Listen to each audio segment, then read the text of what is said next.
good evening, people in the chat. We've already had an absolute heads gone waffle moment from Martin Horsfield this evening. There was clearly 700,000 people in Blackpool last night. Is that how many people are in this Skype chat, Martin? 300,000. Shut up, you two. Oh, Rich has had enough. Rich is gone.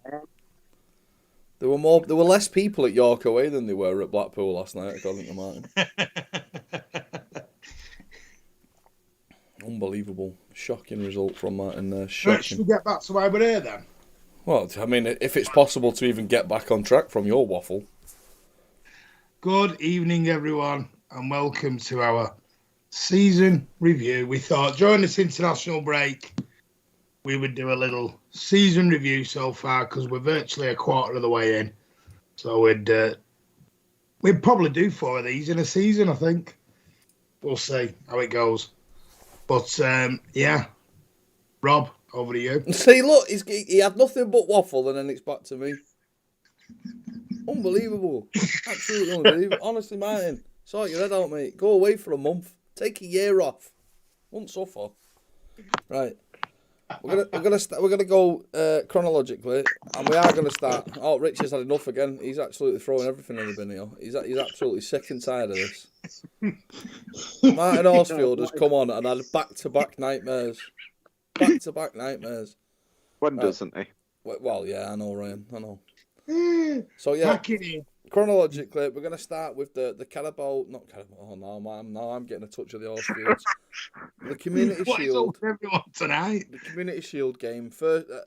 Traditionally and officially, the first game of any season is the Community Shield game. We lost 1-0 to Leicester. Gentlemen, talk me through it. Why did we lose? Why are we now saying that doesn't count as a trophy because we've lost it, when previously it has been the most important trophy of the season? Could we have done anything different? Should we have done anything different?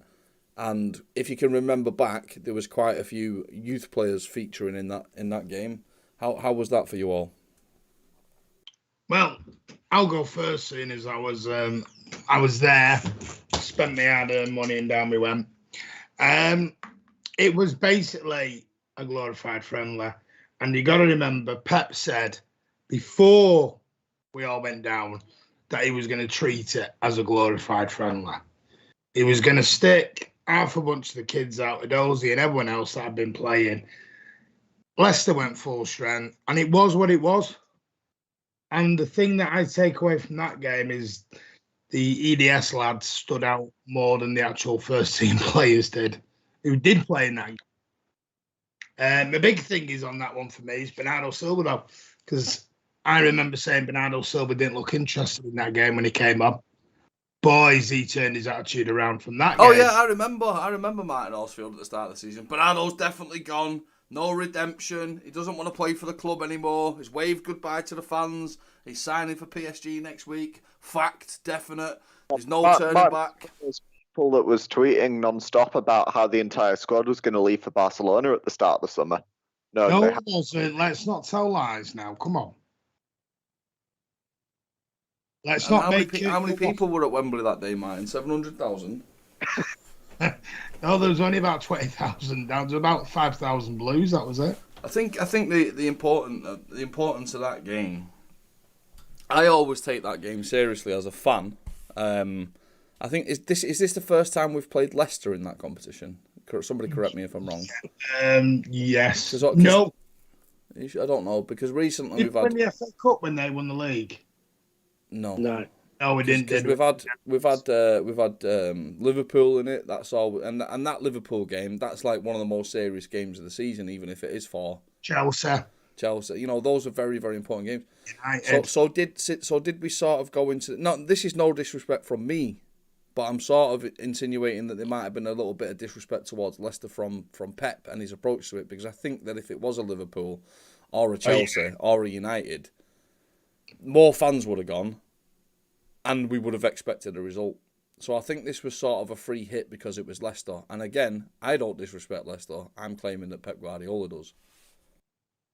No, I don't. I don't think. I think it's a state of the fitness of the players. Most of our players big chunk of them had only got back less than a week before Leicester, and they were told to have a proper rest in the summer. So I think I think it could have been anyone. I think it could have been, Barcelona coming over and entering, and Pep would still have taken it like he did. We just didn't have the fit players. So for me, it was just about getting some, miles into a few legs of their few first teamers who played, and giving the youth a chance to play on a big stage. We took that opportunity. We actually held possession and things pretty well at times. Probably didn't have much cutting edge and were a little bit sloppy at the back, but we played fine. A lot of the kids did well, and then it was on for the season. And I think Spurs was almost a 4 or 5 friendly as well. Who's preemptively jumping the shark here? We're still talking about this game. I think there was a lot of. Rich has seen a different game today. There was a lot. I know where the good passing and the great tempo. There were some from some of the younger players. There really was. But the problem is that there was a lot of disquiet in the crowd.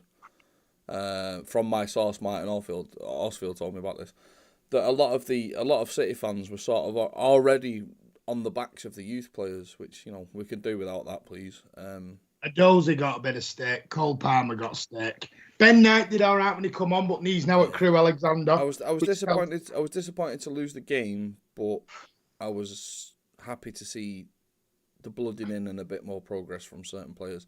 And as Rich has quite rightly said, we are awful going into seasons, because whether it's the way that we work our rest schedules over the summer, whether it's the way that we dish out holiday breaks to players, whatever it is, start of the season, if we get a big game at the start of the season, or even the Community Shield, stuff like that, it takes monumental efforts for City to get ready for it, because we're just with that sort of way. And it pays dividends, and it has paid dividends under Pep Guardiola, because by the time we get to around December, January, we're full force. And that's how we end up winning the trophies we've won, which we have won a lot of.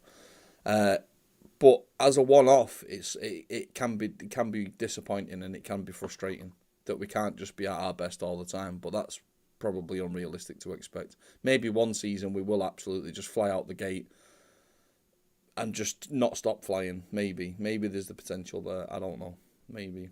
Yeah. And we had more players at the Euros than any other club in Europe. So we are also factually disadvantaged, and quite a few that our players went very deep. I mean, we had, the England lads, we had, the Belgian lads, etc., Spanish. So we actually had players who went very deep in the Euros. I think we had more in the semi-finals than any other club, more in Euros than anyone else. We had a few down playing in South America. Yeah, so we played the last game. We played the last game of the last season as well, the Chelsea game in the Champions League final. And then, the entire Euros tournament, which, at least a third of our squad went to the quarters, maybe more than that. And then from that, all our English players, Walker, Sterling, Grealish, Foden, went to the final. So, yeah. There's all sorts of scheduling nightmares that go on there, but that's just the density of football at the minute. And they're trying to throw a game down your throat every 5 seconds. Ryan, what are you saying about that? I think I agree on the point that Rich made, where a lot of the squad wasn't really available for the game, so I don't think it overly mattered who we were playing. Like, when you looked to the bench, you had Grealish, you had Rodri, and you had Bernardo, and the rest was all people like young players from the academy, or like Philip Sandler, Tommy Doyle, people like that. So I don't think it overly mattered who we were playing. I think you'd have got a similar squad. Maybe Bernardo would have started, or Grealish if it had been a big game.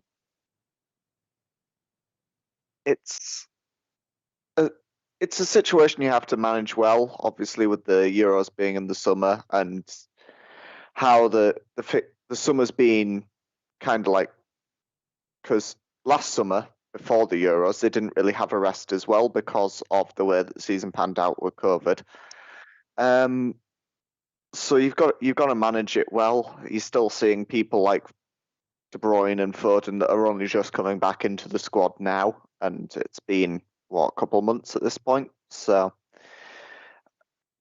I think it was a game to blood some youth and just get everyone up to fitness rather than something we were taking super seriously. I think it was a pretty 50-50 game regardless of that. They obviously won it with the penalty in last minute or so. So it wasn't like we were outplayed by Leicester. It was a tight game between a good Leicester side and what wouldn't be necessarily seen as our best starting 11 at all. So yeah, true. All right, let's move on. Let's move on then to the Spursy game, the frustrating one for me. But let's move on to it. Come on, gentlemen, don't sit there like. Okay, I'll kick off because I've already mentioned it. I think Spurs was almost a glorified friendly as well. I don't think we were match fit. We had a stronger 11 out, but some of those players had only had a few training sessions. I don't think there were that many players in our team that day who were really ready for the rigours of the Premier League. Despite that, and us being a bit suspect to Son on the break, we did actually create some good chances. You know, we should have scored against Spurs. We probably should have been 1 or 2 up at one point. We were a bit raggedy in defence, but again, I think it was almost played a bit like a pre-season friendly in terms of our tempo, in terms of how ready we were for it.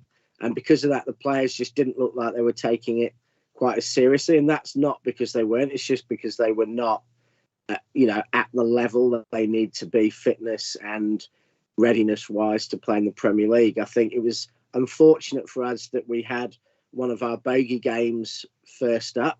Or maybe it was fortunate because we may have dropped points in that game at any point and we didn't drop points in a game we could have won. But if we went there with Liam Delap, it was almost inevitable. Rich, what happens if we went there with Liam Delap up front or Haaland or not Haaland? Let's just say that we signed Danny Ings. What would have happened if we went to Spurs on that opening day with Danny Ings up front? We would have probably been 2 up. That's all I've got to say on it, really. You're quite right that it's a bogey team. You're quite right that it's too early in the season to start hitting panic buttons. But I just think that any sort of measured striker would have got us something out of that game, even if at the worst it was a draw. Because I think that that's going to be a key theme of these conversations as the season goes on. Is what if a striker? What if a striker? You say that's a compliment to City, really, that we could go away and not fit, not ready, and we still created 3 really clear-cut chances in the first half. We were good at creating chances, but we just weren't properly up for it. You got to remember, 9 of the 9 players who started at Tottenham also started in the Community Shield. So that team that we went to Tottenham with, like Rich said, was generally the Community Shield team. No. It was Ryan. I was there, mate. Look it up. Grealish. 2 players. That's Edison. Sterling, but the only 2 did not play at Wembley. Adozi and Cole Palmer started for them. Grealish didn't start. Mahrez didn't start. Edison didn't start. Sterling started at Wembley. Oh, yeah, maybe Mahrez did. I just said 9 out of the 11 started in the Community Shield, started at Tottenham as well. Yeah, Sterling didn't, Grealish didn't, Edison didn't, so your point's still wrong. Why are you getting into the weeds here? Come on, I don't know. So for me, my point I'm trying to make is it was still generally a makeshift team anyway. That team, if you look, we haven't seen them since. We haven't really seen Fernandinho since. We haven't seen Sterling since. We haven't seen Mahrez since. We haven't really seen Ferran Torres properly since.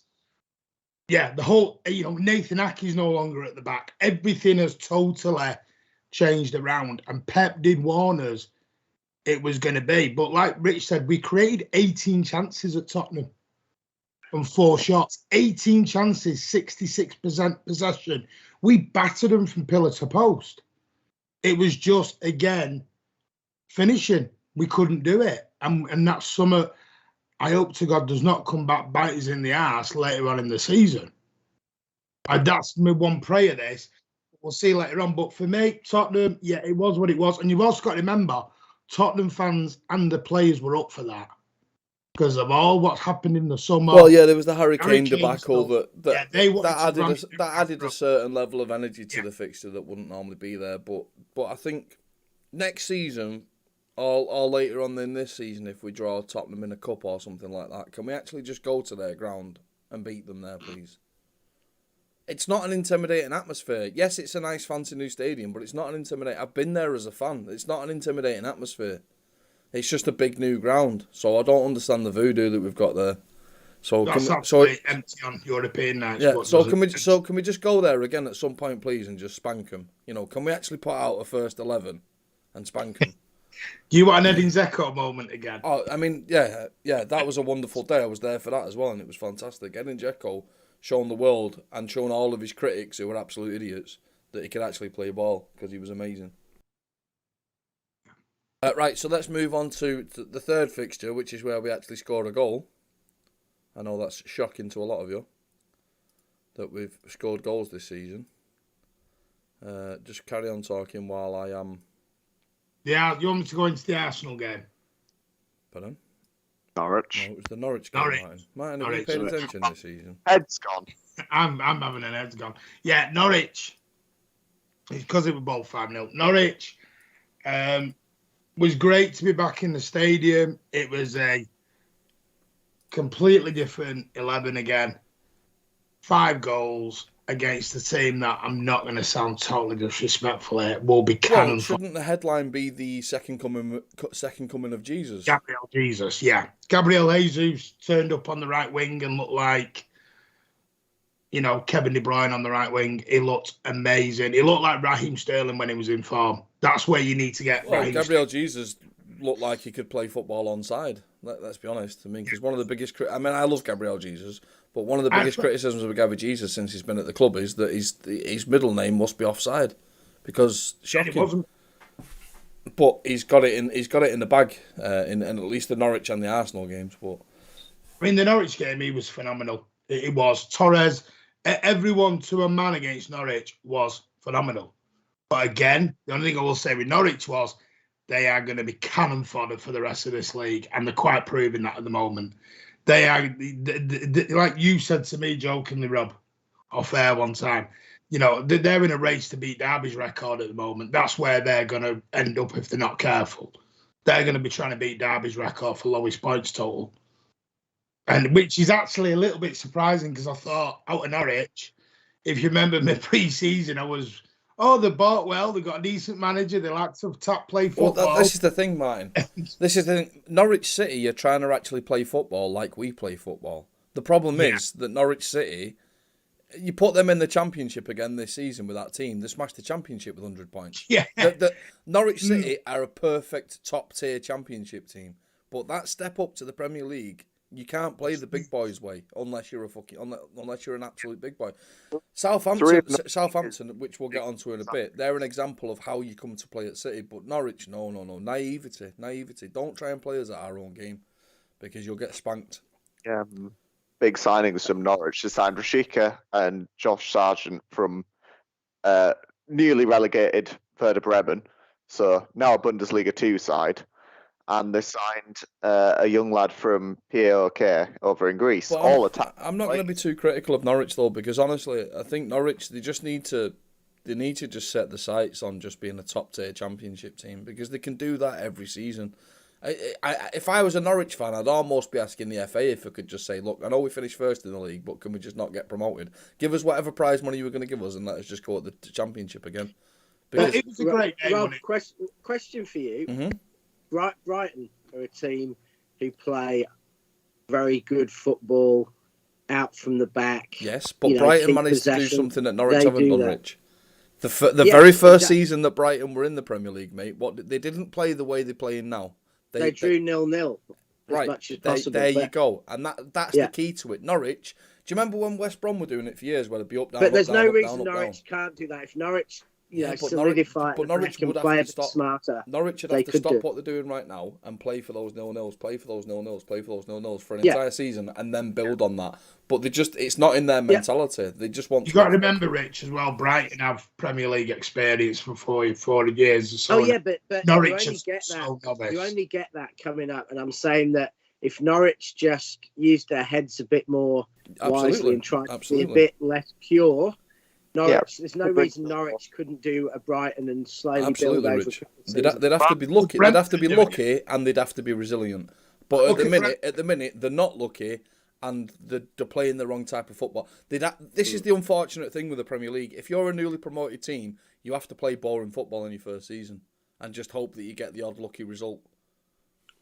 Yeah. And I don't think that's in their mentality, which is why I'm saying they're a top-tier championship team. Can I ask unless if you have the quality of Leeds came up and played good football, but they had a bit more quality. No offense to Norwich, but Bielsa's a better manager and Leeds are a bigger club, a much bigger club. And Leeds have been building at this for a decade and a half, haven't they, Rich? Let's be honest. When Leeds were coming back up, there was no person on this planet that had allowed them to get it wrong in the first season. That's been strategized for 15 years. Yeah, what is against Norwich for me? They're a yo-yo club, so they're not new. People know what to expect with Norwich. If you look at when Sheffield United and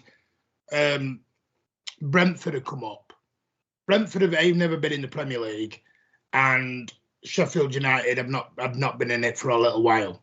So there's still that surprise factor there. With Norwich, they've been a bit yo-yo-y like we were in the late 90s and early 2000s, where we sort of yo-yoed. So going to Carroll Road wasn't a daunting task, or wasn't this is a bit of the unknown. That's almost the perfect example, Martin, because we spoke to Spencer Pryor the other week, and that team that we had when Spencer was in it, in the Championship, was a phenomenal Championship team. We didn't win the league, obviously, but when we came up into the Premier League, we got spanked and put in our place. And it was almost a little bit similar, but we had better management. And I hate to say that about Joe Royle, but Kevin Keegan was better suited when we did go back up again. Because if you remember in the Championship, that's not the next season, but the season after, we had Benabia and Berkovic in our midfield, and they were running rings around the Championship. One shot when we killed them. Yeah. But then when they went into the Premier League, they couldn't do it. So that's what I'm saying. Do you know what's a great example of that? That season when we got promoted at Blackburn. Sorry, I know we're going off topic here very quick. Look at the very first game back in the Premier League. We got spanked 4-0 by who? Charlton Athletic. It only beat us by about 4 or 5 points from the Championship the year before. Yeah, exactly. And then literally 6 weeks later, we're getting spanked 4-0 by him. Mm-hmm. And we had George Weah in the team. So it was just a simple fact of we went into the Premier League totally rabbit in an headlight that season. We didn't know what we were doing. Yeah, right. Let's move on then to the next game, which is the Arsenal game. Another 5-0 win for City. Another great outing for Gabriel Jesus. Decent again from Ferran Torres. Obviously, João Cancelo in that game could have been killed by Granit Xhaka. So we're still laying flowers on that wreath in memory of João Cancelo. I thought this is when my frustrations, by the way, about Jack Grealish started to surface on the left-hand side. I don't know anyone else has got a similar feeling about that. But you know, like I'm on an agenda at the minute about Jack Grealish not playing on the left. And by the way, yesterday for England, Jack Grealish played through the middle, ran at the defence and got a goal. I know we were playing against the Tin Pot, and Jesus Christ, I'm going to have to kill myself now. I've just referred to it as we. I'm not even English. Get in! I know that England scored against the Tin Pot team, but that was an example of what I've been crying out for, which is Jack Grealish running at central defenders and scoring a goal. So this is where my frustrations, the Arsenal game, this is where my frustrations started about Jack Grealish on that left-hand side. I'm not a fan of Grealish on the left. But everything else in that game sort of went well for us, so I'll let you talk about the actual game. I'd love to be a fly on the wall to hear what the coaches and what Pep are talking to Grealish about. I think there's definitely a move to get him pressing and coming back a bit more.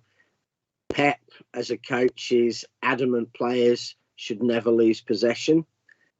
I wonder if Grealish is actually being a bit more risk averse this year compared to how he was at Villa, because he doesn't want to lose possession. He's also thinking of his position. He's thinking of getting back. Whereas I think at Villa, he was he was the main man. He was allowed to do whatever he wanted. So I think that is taking a bit of time for him to get used to.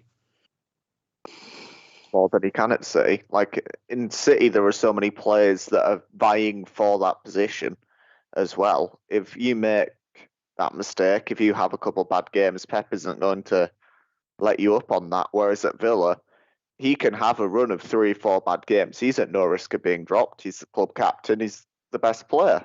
Like, I agree.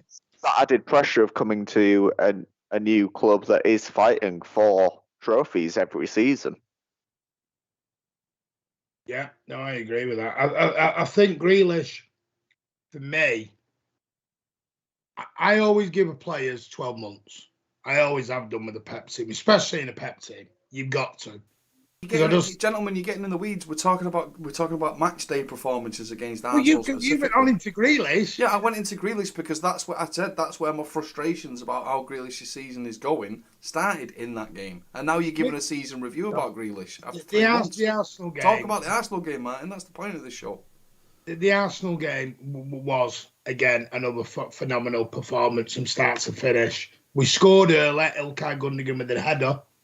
But you never thought you'd say that, Rob, in the same sentence. Well, that says a lot more about Arsenal's defence than anything. I mean, they've sorted out a little bit since that game, but the fact that Ilkay Gundogan, who's 5'4", is beating their tallest centre half in the 6-yard box, that it sort of sums up where Arsenal. I mean, I've accused City of being a slow starter. Rich, would you say that Arsenal are even slower starters?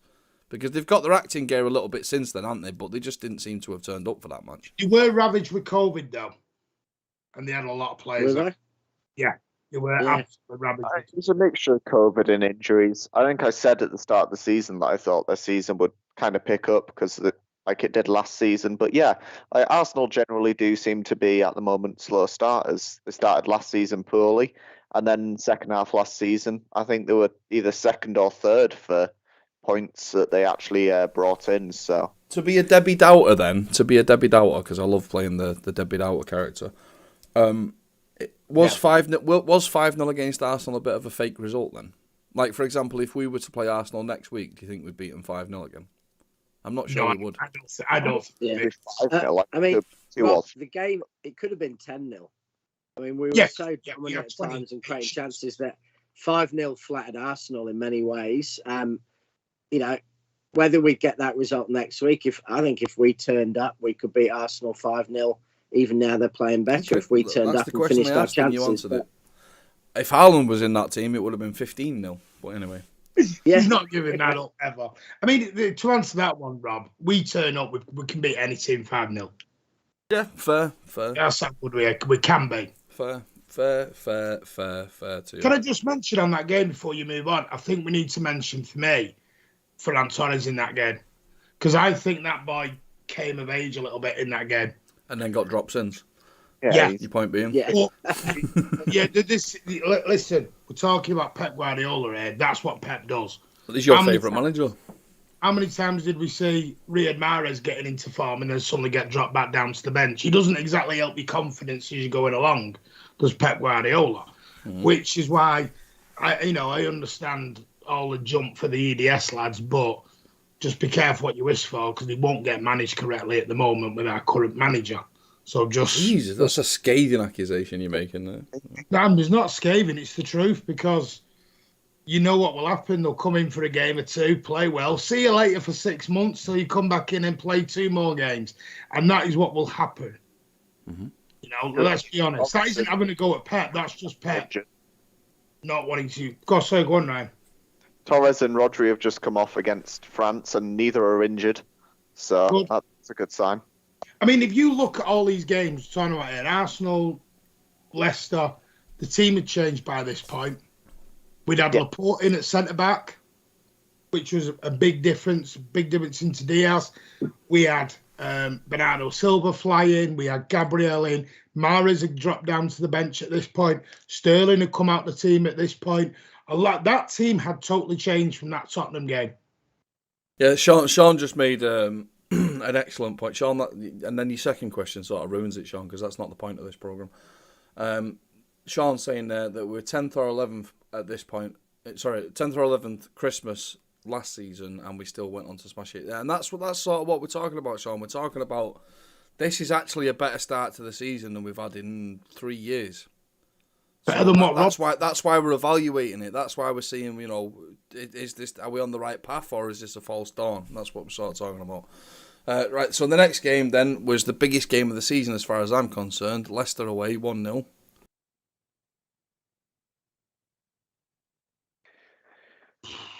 Yeah. Are we not doing the Champions League? Are we just staying at Premier League? Before the Champions League. Well, anyway, Martin, since you don't remember what games we played and in what order we played them, Leicester was before the Champions League. You are an absolute nightmare merchant tonight, Martin. You don't even know in what order we played fixtures. Oh, yeah, it was. I'm losing the plot tonight. Losing the plot. Leicester. Before we started the stream, Martin, with your little night 700,000 people in Blackpool for your illuminations last night. At least I was it. Anyway, listen, the Leicester game for me was the start or the kick on up to our next few away games. It's the most important game of the season so far, in my opinion. It was something that we thought, you know what, this could be the game where we banana slip. This could be the game where we slip up. And the first half, we should have been out of sight, really. Well, yeah, we had a conversation before the Leicester game. We had a conversation before the Leicester game, and we looked at that fixture list, and we saw Leicester, RB Leipzig, Chelsea, Southampton, Wickham. We thought, this is a bit too thick. This is a bit too thick, and is it a bit too fast? And we needed to put the marker down in the Leicester game, and I thought, aside from scoring more goals, I thought everything was pretty flawless that day. I mean, I've got to say, I thought Grealish, best game in a City shirt. I saw him with Bernardo. The link-up play was phenomenal. He was tracking back. He was coming tackling. He looked hungry. He looked up for it. You say that, Martin, and you're not totally wrong. But as Sean's just said there, Bernardo masterclass, and it was Bernardo. Yes, it was Bernardo that was dragging everyone up to his standard. You know I think the link-up play that was so good in that game between Bernardo and Grealish, I think that came at the detriment of Gabby, who'd been playing so well. Torres had what would probably be one of the poorer games of the season, along with Gabby. So I think their link-up was very good, but then again, that came at the detriment of the two other forwards in the team. But I think that's been, that was very true at Anfield. If we perceive a weakness down one side in midfield and at fullback, we're definitely playing very hard. You see the ball continually go to the same side if we perceive a weakness there. And I think we felt at Leicester we were going to get more attacking down the left, and we've seen the opposite in some of the games where we've really gone the other way. We barely, at Liverpool, we barely put the ball on the right-hand side of the pitch if we could avoid it, other than to move it back to the left so we could attack Milner for most of that game. And I think there was a bit of that at Leicester, going down the left all the time. Yeah, I would say that. I think the link... Excuse me, I think, like people are saying, Bernardo, phenomenal, man of the match. By far, that'll be a recurring theme going into these next few matches about Bernardo. I think Rodgers missed a trick as well, because I thought when Kelechi came on and they had, a couple of presences up front, Leicester looked a lot more dangerous in the last 15 minutes or however long it was. I think they were scared of us on the break. I think they were scared of us on the break, because at that point, you look in the last 15 when he brought Iheanacho and. That last 20 minutes, I think, on the post-match, me, you, Martin, and Rob said that when Kelechi came on, they looked so much more threatening than they did in the entire... I think tactically, Leicester got a lot wrong in the start of that game, because, when Nachos came on, it started looking a little bit more like they were in the game. But we should have won 2-0 with Sterling and Grealish at the end. If Grealish should have squared that, you 2-0 with an open net. I think it was either Grealish to Sterling or Sterling to Grealish. I can't remember who it was with the open net at the end virtually. But yeah, and I think that's what Leicester was scared of. I think Rodgers had to gamble. I go for it, but I know I'm going to leave the back door open slightly. And he did. He gambled and he got away with one. because it could have been more than 1-0 in the end. I think that was yes, it was against Leicester, but that's a perfect example of how to beat games like Leicester. If we go into similar games with that same template, then we won't have any worries. It's just about scoring more goals, being more clinical for me. 1-0 was kind of, we've got 3 points now, but at the time, 1-0, I'd rather it definitely be 2-0. Yeah, well, Leicester's man of the match that day was Casper. Yeah, so. Certainly. Anyone else got anything more to say about that Leicester game? Can we skip the next match? Before we move on to... Martin, you don't even know what order the games came in, mate. So. I do, yes, I do now, and I don't... So let's go on to the 6-3 crazy result, RB Leipzig. Champions League, first game of the Champions League. It was definitely a game that happened. I don't think... It was a rotated squad a bit, but... I mean... We expected to beat Leipzig. They're in a transition period at the moment. They've started to pick up a bit more in the last couple of games, but that's since playing City. Played Nkunku at the start of his form. He's been in great form since that hat-trick against City, playing in a bit more of an advanced role to how he did last season. But Leipzig, I don't think, was a game that was taken with the seriousness of, say, even the PSG game, which we lost. I thought we played better in that PSG game than we did against Leipzig. It's just Leipzig were a much easier opponent to break down and attack. I have to say as well, our defence changed for that game as well, and Nathan Ake was brought in, and under the circumstances of what was going on in Nathan Ake's life at that time, it was incredible. It wasn't a solid performance from anyone in the back four. I'm not singling Nathan Ake out, but he lost his father that very same day. Clearly, he didn't know his dad had passed away, but he knew his dad was on the way out. So to even be able to go on to it, I wouldn't have been able to do it. No. So he's shown a lot of character and a lot of. He was a real man that day. Leipzig, if we would have put our best team out against Leipzig at home, would they have scored 3 goals? Highly unlikely. It was a very, very messy game, but at the end of the day, if we get out of the group and we get to the final and maybe win it, nobody's going to remember that Leipzig scored 3 goals when we scored 6. And I think the fact that we did score 6 sort of makes it look a little bit more flattering than it perhaps should be, because it wasn't a classic performance, was it? I'll be straight with you. I thought it flattered us scoreline. No, do you know what? I think that night. I'm sorry, but I do. But we were 3 goals better than them easily. Yeah, absolutely. We just looked, if they scored, we looked like we could score at will. I just think we could score at will. Well, that's the thing, innit, though, Rich? That's the thing, mate. Would you have preferred a 3-0 win or a 6-3 win? They're both the same. Yeah. Yeah, I mean, because it's a champion. I think if they'd have scored 5, we'd have scored 9. I know that. I get that. It was just ridiculous game. What I mean is, Rich, that wasn't a Pep Guardiola performance that night. It wasn't a competitive match performance. I guess it was a game. I guess it was a more. Listen. If you're a neutral, Kevin Keegan was managing us again. All right. But if you're a neutral, that's a friendly. That's a more entertaining game for a neutral, right? Because our biggest complaint as City fans is that the group stage games are crap. They're boring. But if you're a neutral, that was probably a very entertaining game to watch. It was a terrible game to watch as a City fan, even though we scored 6. But it was probably... Rob's in the dressing room here. He knows the full team talk. I'm loving it. What? I think that's what he said, Rob. You just said, I think he said go out and entertain. Well, that's genuinely what it looks like. It was a very open game, and it was 9 goals. There was 9 goals, and I've never scratched my head so much in my life as an actual City fan. But as a neutral, I mean, that was a wonderful spectacle for BT Sport and people around the world watching, because there were 9 goals. But as a game of football, it was crap. Right? As an actual game of football, it was crap. But if you're interested in just seeing goals, then it was fantastic. One of the positive things I thought you could take from that game is every time Leipzig got a goal, within 5-10 minutes of them scoring, we'd got that goal back. No, that's the point, Ryan. That's the mentality. It was like we were playing 3 gears down. They scored and we went, hang on a minute, right, we'll have 5 minutes to go in properly. it looked. I don't know. Yeah. No, I think that's exactly right, Mark. I hit the nail on the head there, because we knew we had 3 games to go up, and every time they scored, we went, hang on, we're in a competitive game here. This ain't a friendly. Let's go for it.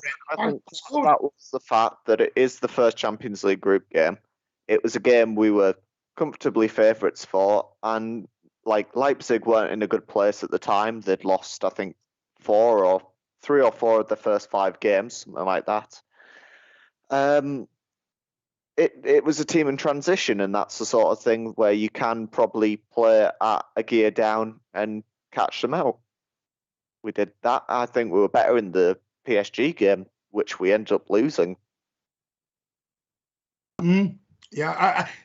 No. That's a great point. We played 10 times better against PSG and got beat. So I get it. Maybe I'm being a bit of a selfish sod and want the goals and the performance at the same time. Yeah, but we were never going to get it that night, Martin. I really don't think we were ever going to. Listen, maybe I'm being greedy. It was a little bit of a madness game, and like I said, I'm sure it entertained a lot of people, but it didn't entertain any. It didn't entertain any real football fans. It was a bit of a disappointing 9-goal thriller. Someone will label it as a 9-goal thriller. I'll label it as an absolute heads gone. That, to me, it was like watching like under-10s play or something like that. Have you ever seen like an under-10s game? That was like Sunday League football. No, it wasn't even Sunday League. Like an under-10s game, you'll usually, in an under-10s game, you'll get scorelines that are like 19-17 and stuff like that. It was like that. But whatever. It was like a father-son's game. Every time the son scored, the dads think, this could get embarrassing, and they go down the other end. They quickly start playing and remembering that they can run and muscle them off the ball and stuff. Yeah, absolutely. But yeah, we'll just draw a line under it, because whatever. If we win the competition, nobody's going to give a toss about 6-3 at home against Leipzig. That nobody's going to say that it was the defining game of our Champions League campaign. You know what I mean? So no. 9 goals, nice and entertaining. A bit opposite to the next match. Yeah, should we move on to probably for me the most disappointing game of the whole season? Performance. I'm not going to label it as the most disappointing game of the season. What I will label it as is the most telling, potentially the most telling game of the season. And I've said this before: if we get 2 or 3, maybe 4 more games like this, that's that point margin that we won the league by evaporated. Yeah. And it very likely could happen, because we're not got a striker. Rob says it again, we're not got a striker. But if it was ever evident that we haven't got a striker, it was the 0-0 against Southampton at home. Yeah, I mean, I actually enjoyed the Southampton game, as bizarre as it is, because I enjoyed seeing a not very good, lower half of the league team coming to us and actually trying to play football. And it was one of the few games. We don't have many games nowadays where it could be a win, lose, or a draw going into the last 5 minutes. And I felt against Southampton, we looked like we could score, we looked like we could score at any time. Southampton looked like they could score at any time, but both teams were failing to do it. And so it was actually not a bad game. We didn't play well. I thought they played very well. I thought they were very disciplined. I thought they got the ball wide. They got the ball through the middle. They did lots of different things to unsettle us, and I think they did a really good job. I actually quite enjoyed it. You've hit the nail on the head. Hit the nail on the head there. Absolute spot on, Rich. The Leipzig game was entertaining for people that like to see shiny objects. The Southampton game was an entertaining game for people who love the sport of football. That's the key difference there. It's just unfortunate that it ended up in a 0-0 draw. And yeah, I'm a big fan of anyone that comes to the Etihad and tries to play football against us. I'm sick and tired of teams like Stoke over the years that come to us and just say, "Here's an 11-man bus, get past it." Even United have done it. There's other big teams that have done it. Liverpool have done it, and it's just terribly boring and predictable. And I will give Southampton bags of credit, and that's the Southampton model. Perhaps is what Norwich should try.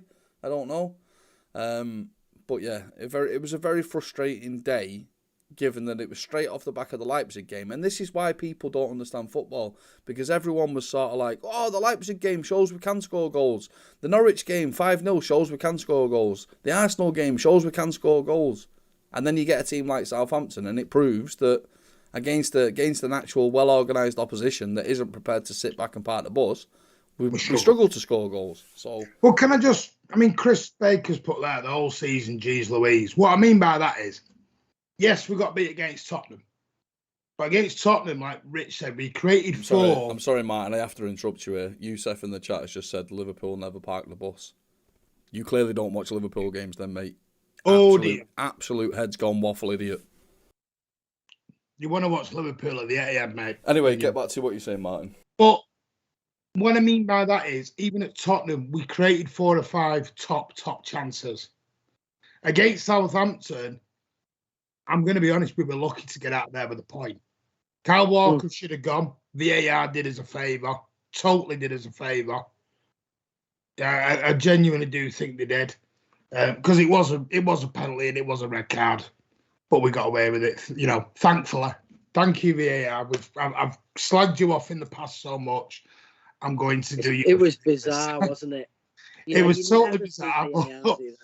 But I've got it, like Rob says, and that's all I mean by disappointment is, in all the other games, we've created.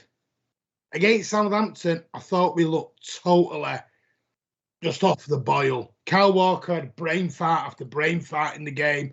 I think that was the game, if I remember, didn't he get subbed at half-time? No, that was the Arsenal game, wasn't it? Was that the Arsenal? Yeah, the thing about Kyle Walker is Kyle Walker's season didn't really start until after this game. Because we had lots of complaints about Kyle Walker, the best right back in world football, until this game. But after this game, I don't think I've had a single complaint about him. So no, because Pep kicked him up the arse at the end of that game. Hopefully. Pep got him in there. Listen, all this Pep nicety stuff that you see in the game, other than what he did to Mahrez, that I still say was a bit out of order, OTT. But I think that was in the Leipzig game when he destroyed him in that one. We did the same with Grealish in that Leipzig game. Yeah, was it the Leipzig who did it to Grealish as well? Yeah, I just remember the Mahrez when he was effing and jeffing it. And I can just... So don't think, because Pep's all nicey, Pep will have grilled them lads, especially Walker. And I think, that is kick up the rear end, away we go again. That's all I mean by that. And Southampton, we've got to give them praise, because they didn't park the bus. They came, they had a go, they played some nice football. And their manager said, we're going to surprise Manchester City. We're not going there to do what they think we're going to do. And Pep got caught out a little bit. He was like, ooh. And I think the players did, and I think the crowd did. Everyone sat back and went, ooh, weren't expecting this. And I get Richie's point as well. He loves them games because it's competitive. Because trust me, anyone who goes to the Etihad on a regular basis, including, and Rob will tell you this, if we're not 3 up after 20 minutes, you do hear... Oh, there's a lot of heads gone. There's a lot of heads gone. What's going on? Why are we not 3-0 up? This is crap. And I'm sorry, it does happen.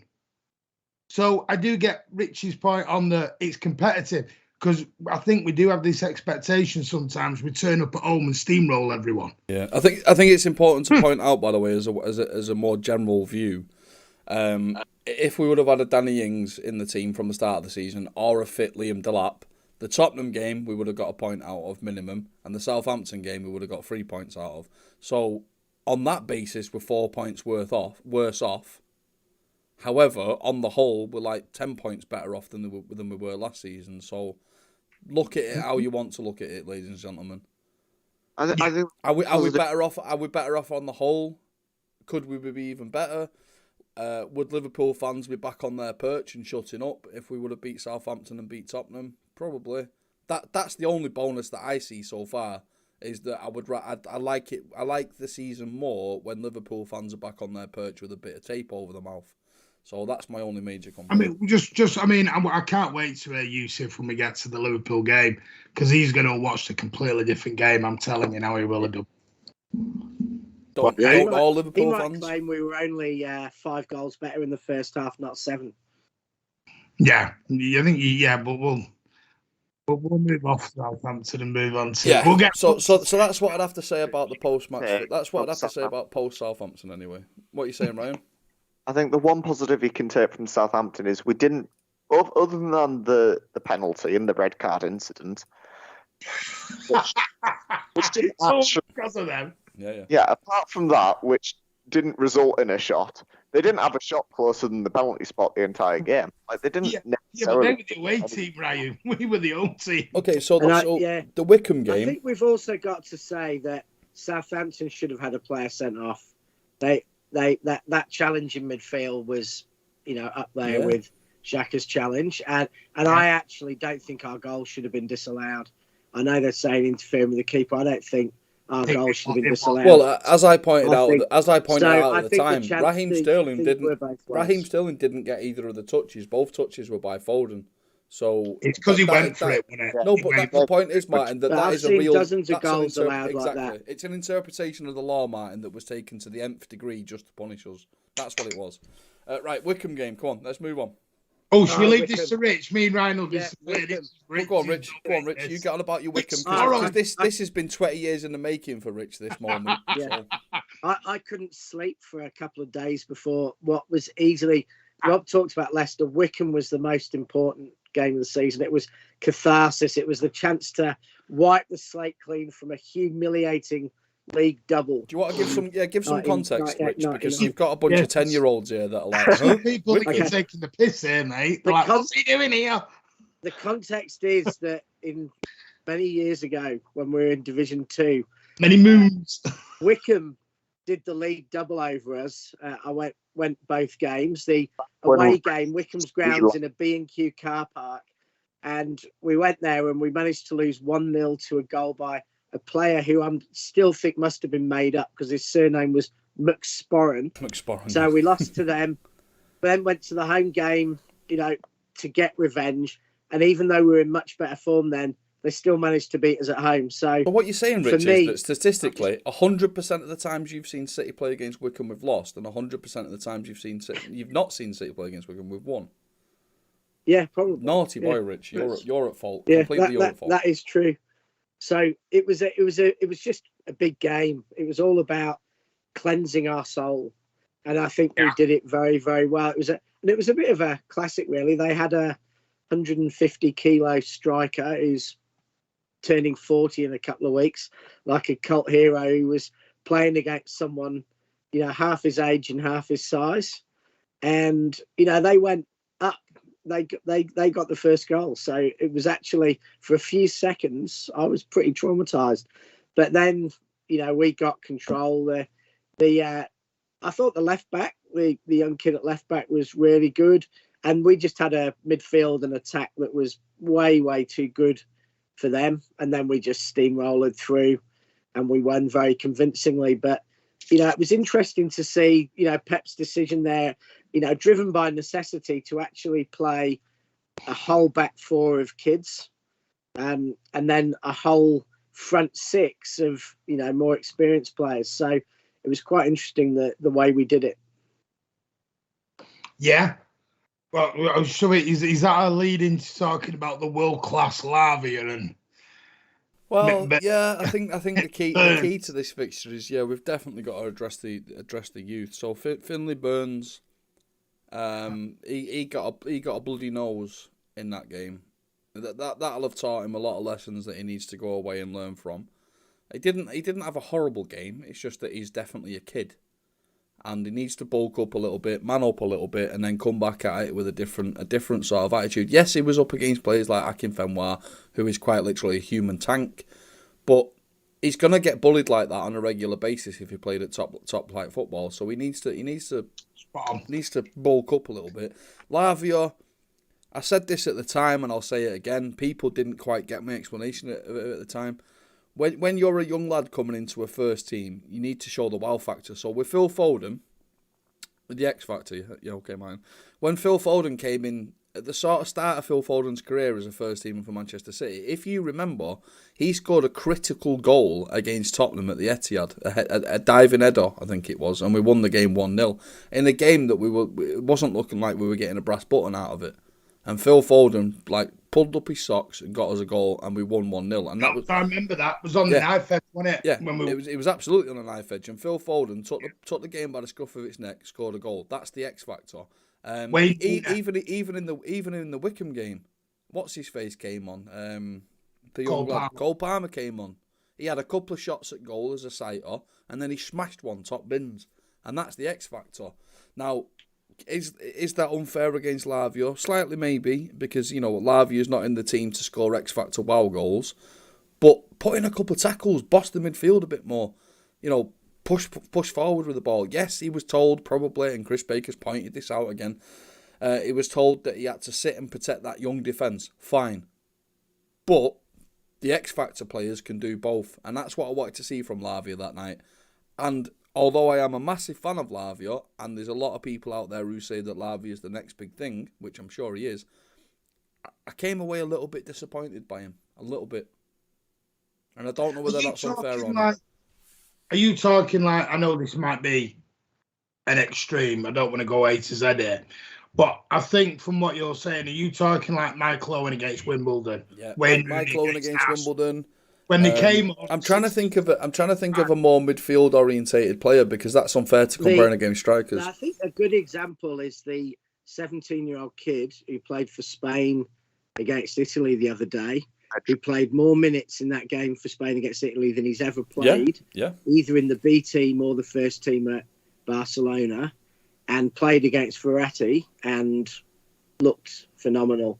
But I think the thing I have with Lavia is it's a very, very hard... He was almost the link between a bunch of kids and a bunch of world-class players. Absolutely. So if you'd had a Diaz in that back four, say, who helping Lavia, would he have been playing very differently? Because I think it would be so hard knowing that you've got all these world-class internationals in front of you, and then you've got a bunch of kids behind you, and you're the player who's linking two totally different teams. I think that was a pretty difficult position to be in. Absolutely. Yeah. Rich, I don't dispute any of these things. And listen, Andrew, you've just come a little bit late to the conversation, but Lavia did impress me. Don't get me wrong, he did impress me.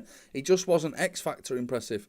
I'll tell you what, a direct comparison that I can make, which is Rich has already added a decent caveat there, which is if he would have had a senior defence behind him, maybe would have saw more of it. But Jude Bellingham in the Champions League against us, same age, same position, and Jude Bellingham, he was like X Factor in both games. But I think but with a lot of mature players around him. Yeah. Yes, I know, Rich, which is why I said, he did have Kevin De Bruyne. I can't dismiss that. Rich, he had Kevin De Bruyne. In front of him, Rich. In front of him, Martin, but behind him, he had nothing but kids. So, yeah, it's a very valid point. It's a very valid point, but I just think...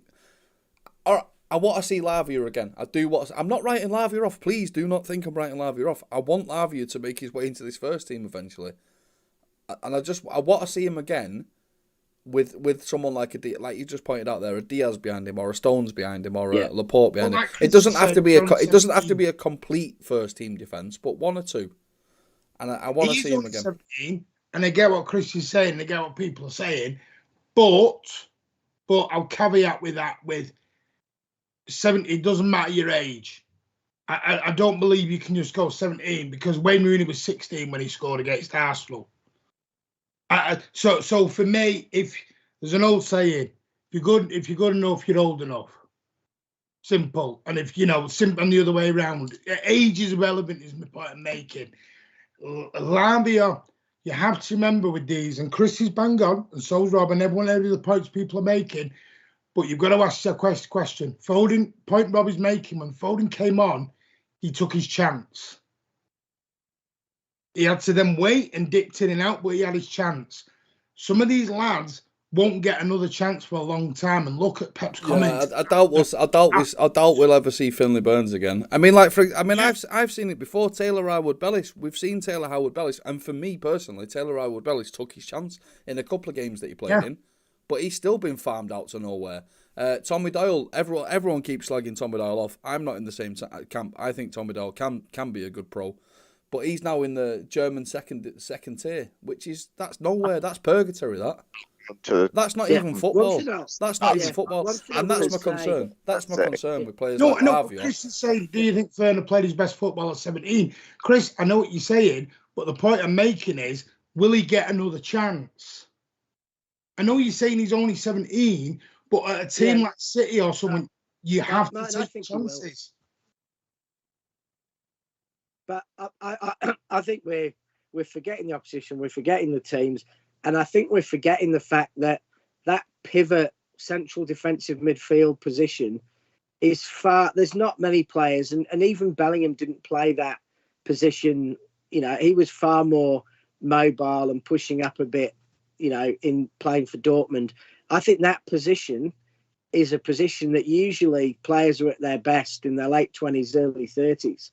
I don't think many great central defensive midfielders come in, show the experience and the reading of the game. Because that position, you've got to read attack and defence. You're the link to start attacks. You're also protecting the defence. You're covering fullbacks. You're covering centre-backs. And I think that position, I think Fernandinho was at his best when he was 30, 31. I think Makelele didn't come through till his late 20s. I think Kante has just got better with age. So I think you can't judge that position with a kid. I just think you're going overboard now. You lot who are trying to defend Lavia. I'm not even being critical of Lavia. Yeah, I'm Get not. over I'm yourselves. Let me just say one last thing, right? We can't rely on Fernandinho anymore this season. I really do think that he should have hung his boots up and just took a coaching role for a season or two. And I think that Lavia should have been the second choice to Rodri from the start of the season. And I want to see Lavia 2, 3, 4 more times this season. But you know that ain't going to happen. Well, I hope it does. And it's all right going definite. But the last thing on this, Addy made a point earlier about, well, you know, you could be a Cornish pasty in the Bundesliga. I don't mean this to be so disrespectful, and it's going to sound it, but League 1, League 2 opposition he was up against. I don't want to be disrespectful, but there isn't a person in this chat or part of this channel that if I said Rodri or Joshua Kimmich, which one do you want? Exactly. Ain't nobody saying Rodri. Kimmich. Again, Kimmich plays in that Bayern system. Kimmich plays in a 2. He plays with Goretzka alongside him in the defensive role. Yeah, because Kimmich can't actually tackle. If you look at his stats, he can't actually tackle. He can pass the ball all day long. Tackling is something Kimmich cannot actually fully do. I do. Like, going back to Lavia and going back to the Wickham game, yeah, I do hope that Lavia gets 2 Premier League games and a couple more League Cup games. I really do, because I want to see that guy with a different defence behind him, and I wish him all the luck, and I do hope that he is our next DM, our next superstar DM, because that's the thing, we have been spoilt. Let's be honest about this now, ladies and gentlemen. With players like Gareth Barry, Nigel de Jong, Fernandinho, we've been spoilt rotten with that DM position. Fernandinho is like the best DM that's ever played football for my money. Fernandinho on his peak is just there's nobody comes close. Nobody comes close. I want to see Lavia again. So I want to see Lavia step up. I really do want to see Lavia step up for that role in the future. I would love that. It is very hard to sort of like. I'm not being critical of him. I'm being critical of sort of what I want from him. I want more from him, and I hope that I will see more from him. And I think he's got enough talent to show more. Fabinho is better. You see, this is why you can't take Liverpool fans serious in life at all. He's literally just said that Fabinho is better than Fernandinho. This is Liverpool fans all over. Absolute waffle merchants, honestly. Well, the trouble is with Liverpool fans is they think they've got the best player in the world in every position and the best manager in the world, and yet City keep beating them. Yeah, it's amazing. And finishing above them. It's amazing. So, which is amazing that and that's despite the fact they get about 20 extra goals and things every season from VAR.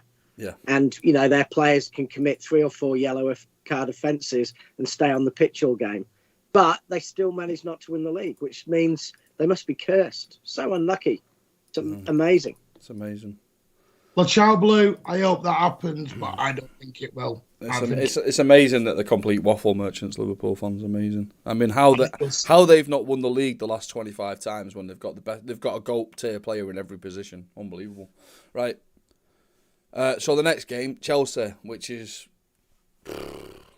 love it, love every second of this game. Gentlemen, tell me about it. it was. I think it was one of the most impressive performances by City that you'll see in terms of going away to, a team who were kind of our nemesis over the recent games and just absolutely dominating them. I can't believe how much respect Tuchel showed us. Playing 8 at the back, essentially, was quite, incredible, at home against us. But we kept the ball. We took the ball. I think just about every player played well. Rodri, I thought, had one of his best games ever for us. Really disciplined. He was right back, left back, centre midfield, keeping the ball, recycling it. Bernardo showed why he is one of the best players on the planet. Everyone's talking about, players like Salah, being the best player in the world at the moment. I think Bernardo's been head and shoulders above Salah this season. I think Bernardo has shown that he can cover back as a pivot and put that discipline in the defence. Isn't that one of the main problems with football, Rich, that we sort of judge who's the best by who scores the most? And it's not always the case. I mean, Harry Kane's the perfect example of that. He scores the most, but he's nowhere near the best. Yeah.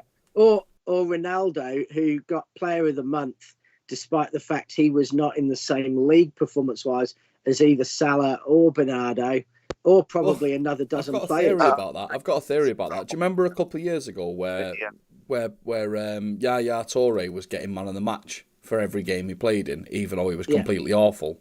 And I joked at the time that it was like, is it a contractual obligation that he just gets that man of the match, even though he's shocking? And it just seems like part of Ronaldo's conditions for coming back to the Premier League were just throw the odd man of the match, throw the odd player of the month at me. Because if anyone's actually got eyes open, Bernardo Silva last month blew everyone else away, completely blew everyone else away. But because he isn't an out-and-out goal scorer, and that's what I don't like about it. Football results are judged on by who scores the most, but football performances should be judged on who works the hardest, who does the most. So Bernardo Silva, and that incredible. Ronaldo for his Player of the Month thing. Like, pretty much every one of his goals were just a goalkeeping error that then either resulted in a tap in or he'd had a shot and the goalkeeper just let it in because of their own fault. I think Pat. To be fair, I think a lot of people are, in terms of the Player of the Month alone, I think people are kind of overrating Salah and Bernardo on the Liverpool game, the Liverpool City game, which was this month rather than last month. But even still, it's still very solid. But go back to Chelsea. The Chelsea game itself, I think it really showed Bernardo at his best. Able to help Rodri, help Cancelo, etc. defensively, but then able to, push up and play that attacking role and link up with the attacking players. And I thought we just, we dominate. We should have beaten Chelsea by more than we did. We were, absolutely dominant. But I'm surprised I'm just surprised that he was 3 defensive midfielders in front of 5 at the back at home. He did leave, the 2 forwards totally exposed on their own. They didn't really threaten us apart from one chance late on. And, it was just consummate. But I was just surprised almost at how dominant we were. I thought we might sneak a win, but I did not see us going there, dominating possession, dominating the chances and making Chelsea look scared. Well, me and Martin did the watch along for that game, and I think at half time when I left, we were saying that we were on top, we were playing well. Our pressure immediately after they got the ball was they couldn't handle it. Lukaku and Werner up top were getting nothing because there wasn't that in between from the defence, which was essentially the back 5 with 3 defensive midfielders. Kovacic was probably the furthest forward of the 3. And then you have Lukaku and Werner up top. They had no service because there was that no one in between. And we were just pushing so far up, putting the pressure on every time they got the ball. They couldn't handle it. And me and Matt were saying at halftime that maybe we were well on top. We were putting them under so much pressure. but we weren't necessarily creating the chances against them in that first half. I had to leave at half time, so I didn't actually see the second half, but that was obviously when we got the goal. So I don't know if that necessarily changed in the second half, but it could have led to if this had been 0-0 and we had that goal. And I've seen the goal, and it wasn't necessarily a killer goal. Well, I think that's Ryan. scrappy. Ryan, what you can say about that Chelsea game is that it was sheer will, grit, and determination that got the ball in the back of their net. It was just working harder, and working harder for each other that got that goal. Gabby Jesus' goal is never going to go on a highlights reel of best goals ever scored in football, but it was certainly an incredible team effort that just basically sheer will got the ball in the back of the net, and that's the difference. That's the difference, and that's the key with Chelsea and Manchester City. We just wanted it more. On that day, we just wanted it so much more. And with players like Bernardo Silva on the pitch, it is just absolute inspiration for days. Everyone must have been inspired by his effort that day. And what did he do at the end of that game, Martin? Did he not collapse to the floor because he'd just given absolutely everything on more? Yeah, he did. Right, I love him, he did. If you look at that game, we set, like Ryan said, but we were joking, going, "Oh, they'll do this for 20 minutes and then they'll get knackered and stop," and they didn't. It was just, I don't know what orange drink, food, whatever they got given in that game, but like you just said, it was sheer will, determination. It was a sheer passion to win, and it was winning by something that Pep Guardiola gets labelled can't do.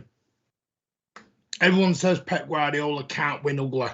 And I'm not saying that game was ugly, but it wasn't the free-throwing Barcelona football of 2008, 2000, whatever people say about Pep Guardiola. It wasn't.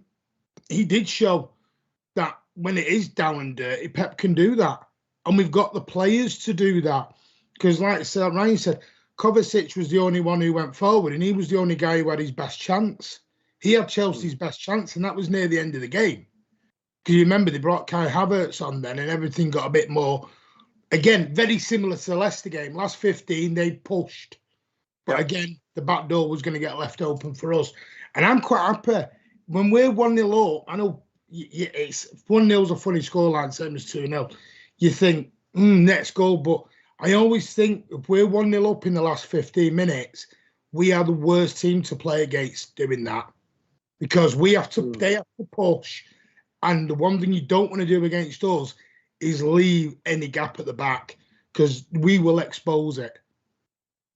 And that's why I am confident if we're leading 1-0 with 15, 20 minutes to go, that City will close the game out. Well, should we move on to a game that sort of dashed all our hopes and dreams of ever being a powerhouse in Europe? Because apparently that was the end of our career when we lost the next game. So well, who wants to talk about this?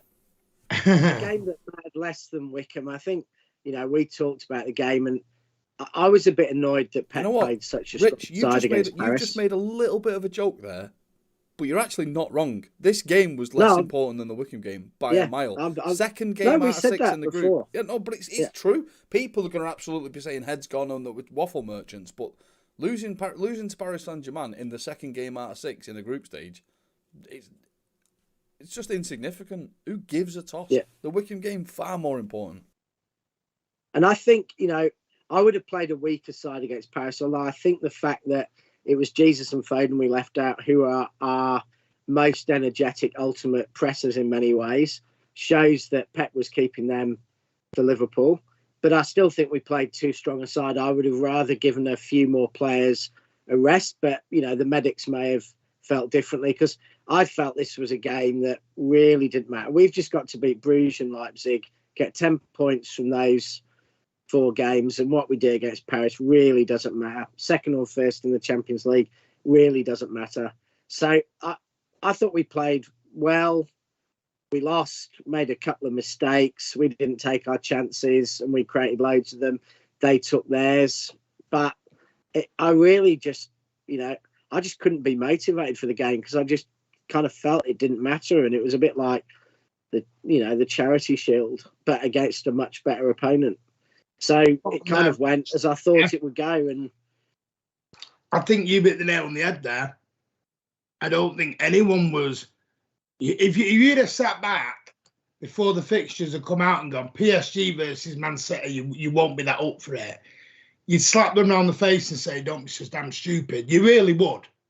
You'd be like, "You're talking out your ear end here." But Rich nailed it on the head, and it was because of the way the fixtures are done. We were sandwiched between Chelsea and Liverpool, and we all knew what those two games meant, rather than, in a way, let's be honest, UEFA balls this up. Because instead of doing the Club Bruges game as the double-header, they really should have done the PSG game as a double-header. Because they'd have got maximum exposure for the TV, and it'd have also mattered a lot more, damn more, the third and fourth games, which then matter. But really, they've kind of slapped their own competition in the face, and they don't even realise they've done it. Bit stupid, that of them, but that's by the by. But for me, it was a nothing game. And not because I hate the Champions League or anything like that, because yes, I understand we need to win it as a club. I do get that. But it meant nothing. Win, lose or draw. Win it, great.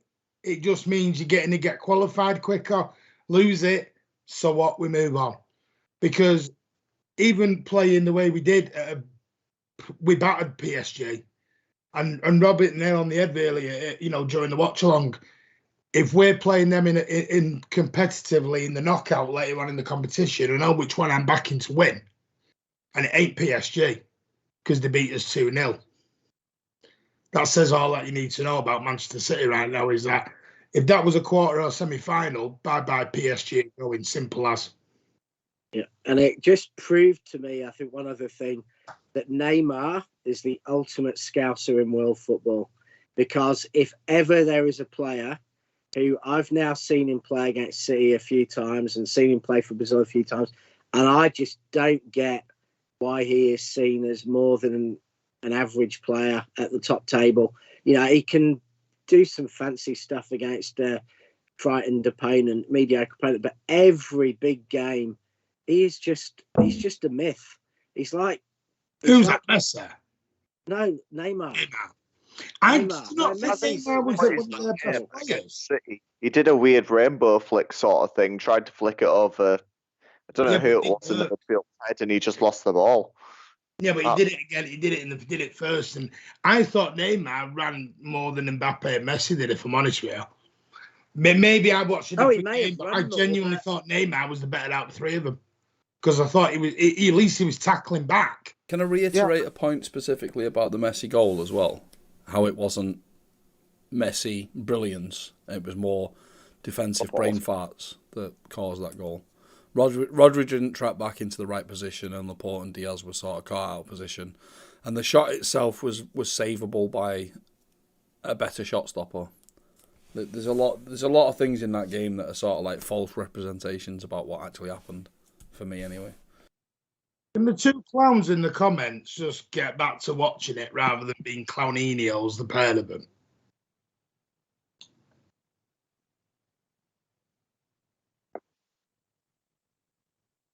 For me, Rodri was at fault, which was uncharacteristic of Rodri at that time, because I thought Rodri, and still afterwards, was in a very good reign of form. I know people will jump onto the Rodri's just shown he's not that good in his position part.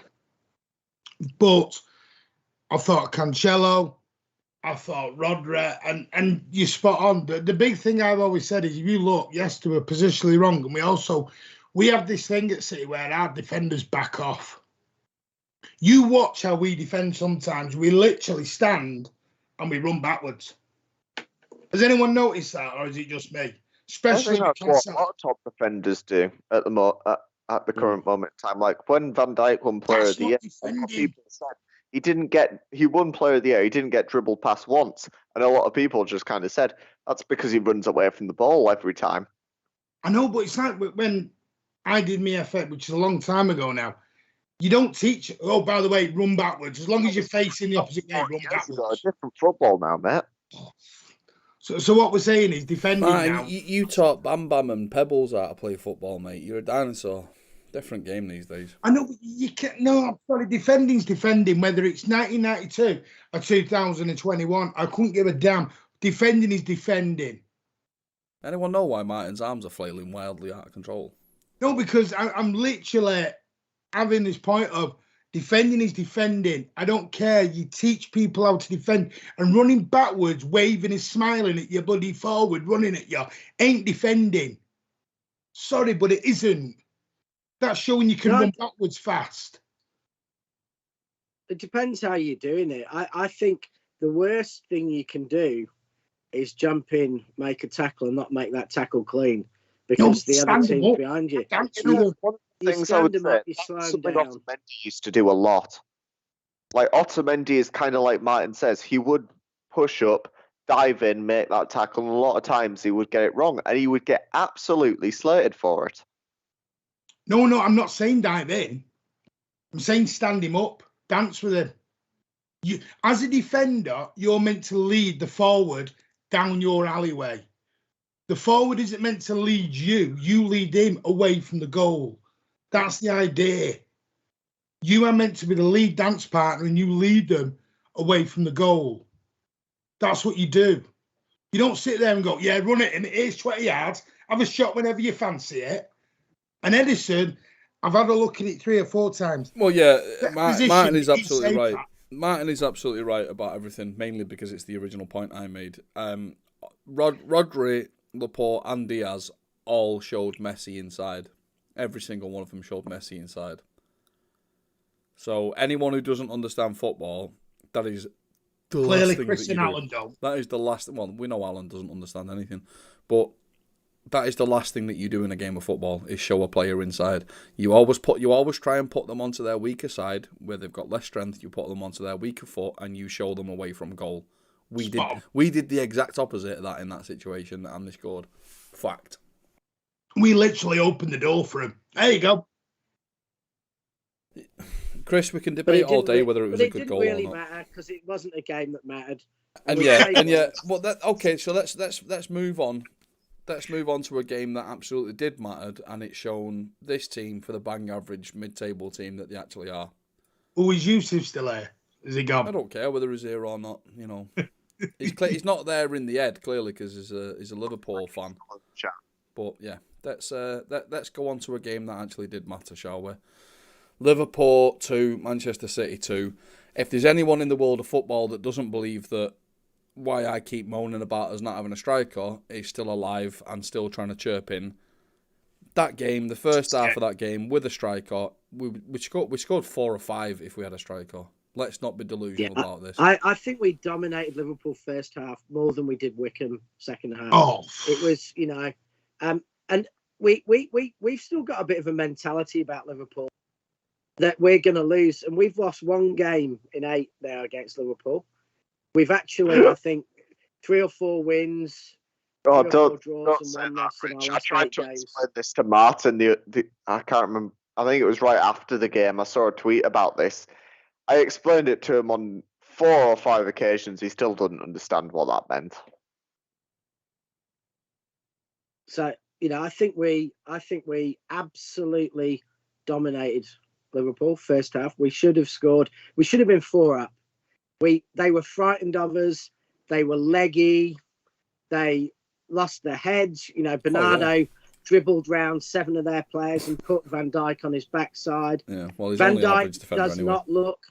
Van Dijk doesn't look like he's recovered from his ACL. He's not confident. He's not dominant anymore. No, Matip was not good. He's been was a world better than him.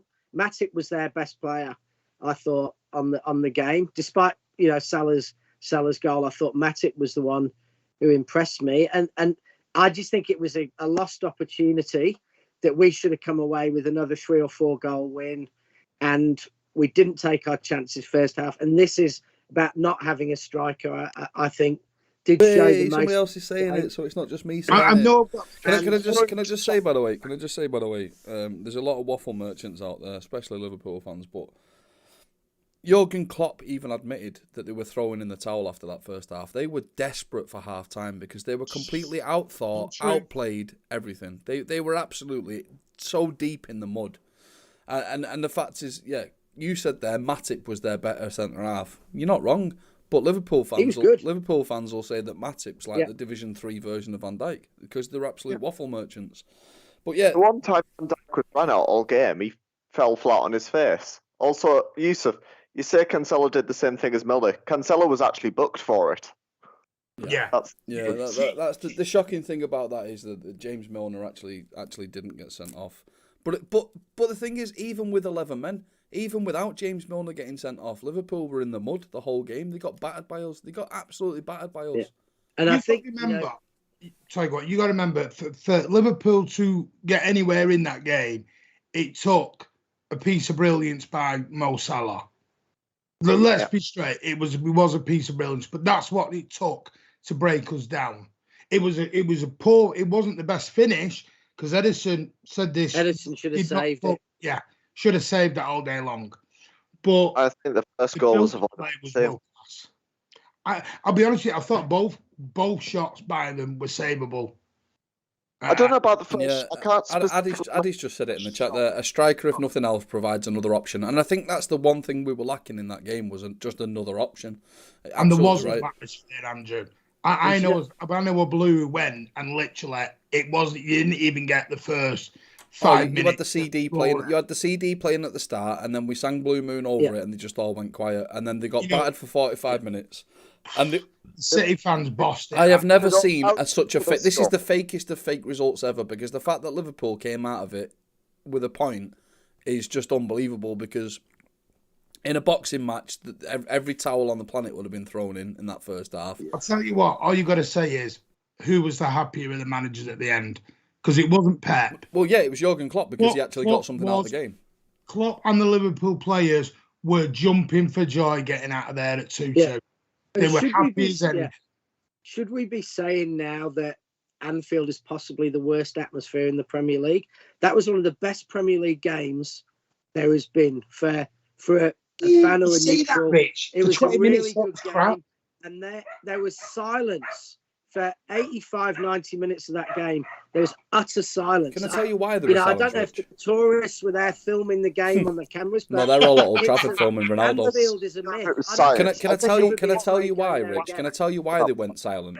Can I tell you why they went silent? Because Liverpool fans touch the ball. Liverpool fans spend all week looking in a mirror going, we're the best, Salah's the best, Mane's the best, Firmino's the best, Fabinho's the best, Matip's the best, Alisson's the best. They literally spend 10 hours of each day looking into a mirror, telling themselves that they're the greatest football team on the planet.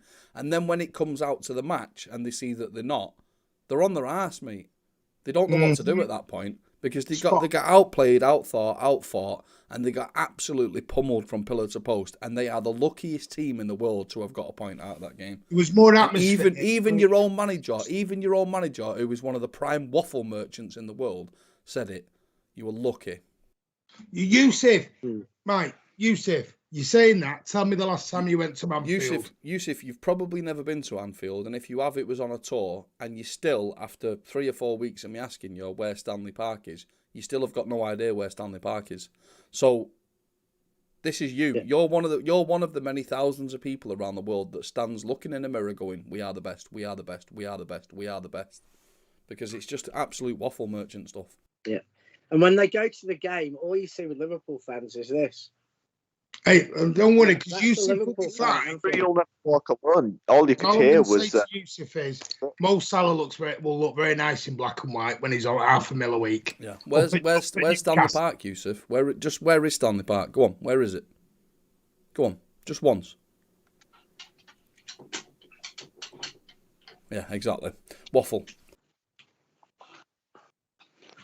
I know Liverpool fans. I know Liverpool fans and City fans, Yusuf, who were at that game, who said Liverpool fans were shocking that day. They were shocking. And you didn't deserve a point. So if you were a bit more humble, Yusuf, admitted it. All right, so let's sum it up then so far. We've won one, lost one in the Champions League. We've won our League Cup game. And we've taken more points than I expected us to take out of the Premier League so far. The games against Leicester, Chelsea, and Liverpool they've unbelievably blown me away, and they made me speechless. And you know I can't keep my mouth shut. But fantastic, unbelievably fantastic. The downside obviously is I'm not even going to like Rich has told me, and Rich put me in my place. The Tottenham game, I forgot about it already. I couldn't care less. If we played Tottenham next week, we'd batter them. We would absolutely batter them. The Southampton game is the only little niggle. It's the niggle for me. Yeah, for me, I think we are ahead of where we expected to be. Right now, I didn't have us favourites. Have I changed it? If we are not up there in the top two at the end, it means we've ballsed it up ourselves. Because we've now done the hard work. Phrase it like a question, Martin. Phrase it like a question. Is there a better team in the Premier League than us? No. But here's a question for you back. Is there another club who could balls it up like we could? No. That is the underlying foundation of my argument for why Chelsea will win the league. I just think that they're less likely to make balls ups than we are. I see it when I see it, like for example Burnley. I mean, was it when Danilo was still at the club and we got a 1-1 draw at Burnley, but then I think a season later we got a 1-0 win or something like that. Aguero scored a goal that did no. If you remember, Aguero scored a goal and everyone thought that was twitchy ass time. Everyone thought it hit the crossbar and came back out. But we are capable of having a wobble against Burnley, which worries me. But in other seasons we play against Burnley and smash them 6-0. So that's the inconsistency for me that sort of is a little bit of a worry. But I'm ready and I'm happy to be wrong. So Brighton away will be one of the toughest tests coming up now. Brighton away, going to Goodison Park this season. I think this season at Goodison Park will be a lot different for a lot of teams than it has been. West Ham away. I think personally that Everton could take 4 points off Liverpool this season. I really do. And that'll be a big test for Liverpool. I'm more worried about Everton than Brighton. I think Brighton suits City because they're not going to create loads of chances. They're going to build up slowly, and we're going to be able to form our team. So I think we'll beat Brighton. Because according to Martin, Rich, it's an audition for our next manager. According to Martin, I'm just praying. I'm just praying we all. Bad call. I'm just praying we all. They're great. Go on, Ryan. You've been the chat's told us. Newcastle's next manager, isn't it, Grandpa? And that's why you wanted him to talk, is it, Chris? Absolute wafflehead's Stop talking, you absolute ginger waffle merchant. We're asking you to, exactly. We're asking you to sum up the season, Ryan. Go on. We're doing better than I think a lot of people expected. You know, we're doing better than you expected, Ryan. Well, no, I think it's hard to say. I think I predicted we'd lose to Spurs. That's why I put Son in my fantasy team for that game. I didn't expect the slip up against Southampton, but I said we'd get at least 4. Well, I said we'd get a win and a draw minimum from the Chelsea and Liverpool games, and we did. So I think it's kind of around where I said we'd be or thought we'd be. It's just whether we can keep that up. With a lot of the hard games now had Liverpool, Chelsea, and Spurs all away from home, which is big. I think the United games will be tough. Obviously, United will come, park the bus, and we'll have a lot of players that are great on the break. So it's just about keeping up and not dropping those silly little points that in the past, I think Liverpool have dropped those silly little points against smaller teams. I think as long as we don't drop those points, then we should be fine. And I predict us to win the league. I still think we'll do that. Rich, do you predict us to still win the league? Is it good enough so far for you and your money? I predict us to still win the league. I thought we would at the start. I still do. I think probably we're 2 points down on my predictions because I actually thought we'd beat Southampton, and I think I'd predicted us to get 7 points from those away games. But we've played. That's Alan barking in the background, by the way. That's Alan Howarth barking in the background. Has Alan nicked into your house there, Rich? Is he at your front door? Let me in. I've got a dog staring at me through the glass. Just going, is he called Alan? No, I wouldn't have a dog called Alan. No, so I think we're probably slightly behind on points. I thought that in my predictions, but we've played much, much better.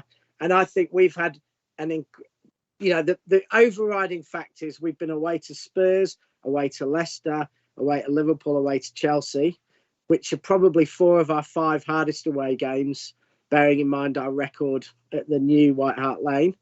And to be where we are, I think there are 2 teams who will be happy at the moment, who should be happy, Chelsea and City, because they have both had very, very hard starts. I think they'll be the top 2. I think City will win the league. I think Chelsea will be second. Liverpool are going to flatter up until about early December. But their run at Christmas is brutal, and then they lose. They're a one-man team who lose that one man, and they lose the next best player for the whole of AFCON. So Liverpool, honestly, knowing that, probably be happy to come top 4. So it will be City, Chelsea, and we'll pull clear by about 5 points and win the league. Martin, go on, Martin. For me, Martin, go on. I'm just saying, you and your tag team partner at the minute. I do think we'll go on and win the league now. I still think there'll be bumps in the road. Still think away at Southampton, things like that, away at Brighton. We could come unstuck. Doesn't mean getting beat. Means maybe dropping 2 points, but quite easy. I think we'll go on and win it because I stand by what I said. Chelsea are not as good as what they'll do. They will have an implode at some point, and Tuchel will be down the job centre. Probably you watch. I'm sticking by it. Liverpool ain't good enough. United, they're going to implode. It is ours to lose. Okay. That was hopefully Can I just make a quick request of anyone who's watching the stream? If you're not subscribed yet, please subscribe. That would be awesome if you did, if you enjoy our content. If you like what you're watching as well, please hit the like button. And if you don't like what you're watching, please hit the dislike button. That'd be very nice if you will. I still think we're a striker short of winning the league. A question was asked a minute ago by... Who asked that question? Andrew, I think. Yeah, Andrew said, are we signing anyone in January? No, I don't think so. I think we'll stick with what we got until the summer. Might that decision to not sign anybody cost us the league? For me, yes. For these lot, no. Can I bring up some news? No, not yet.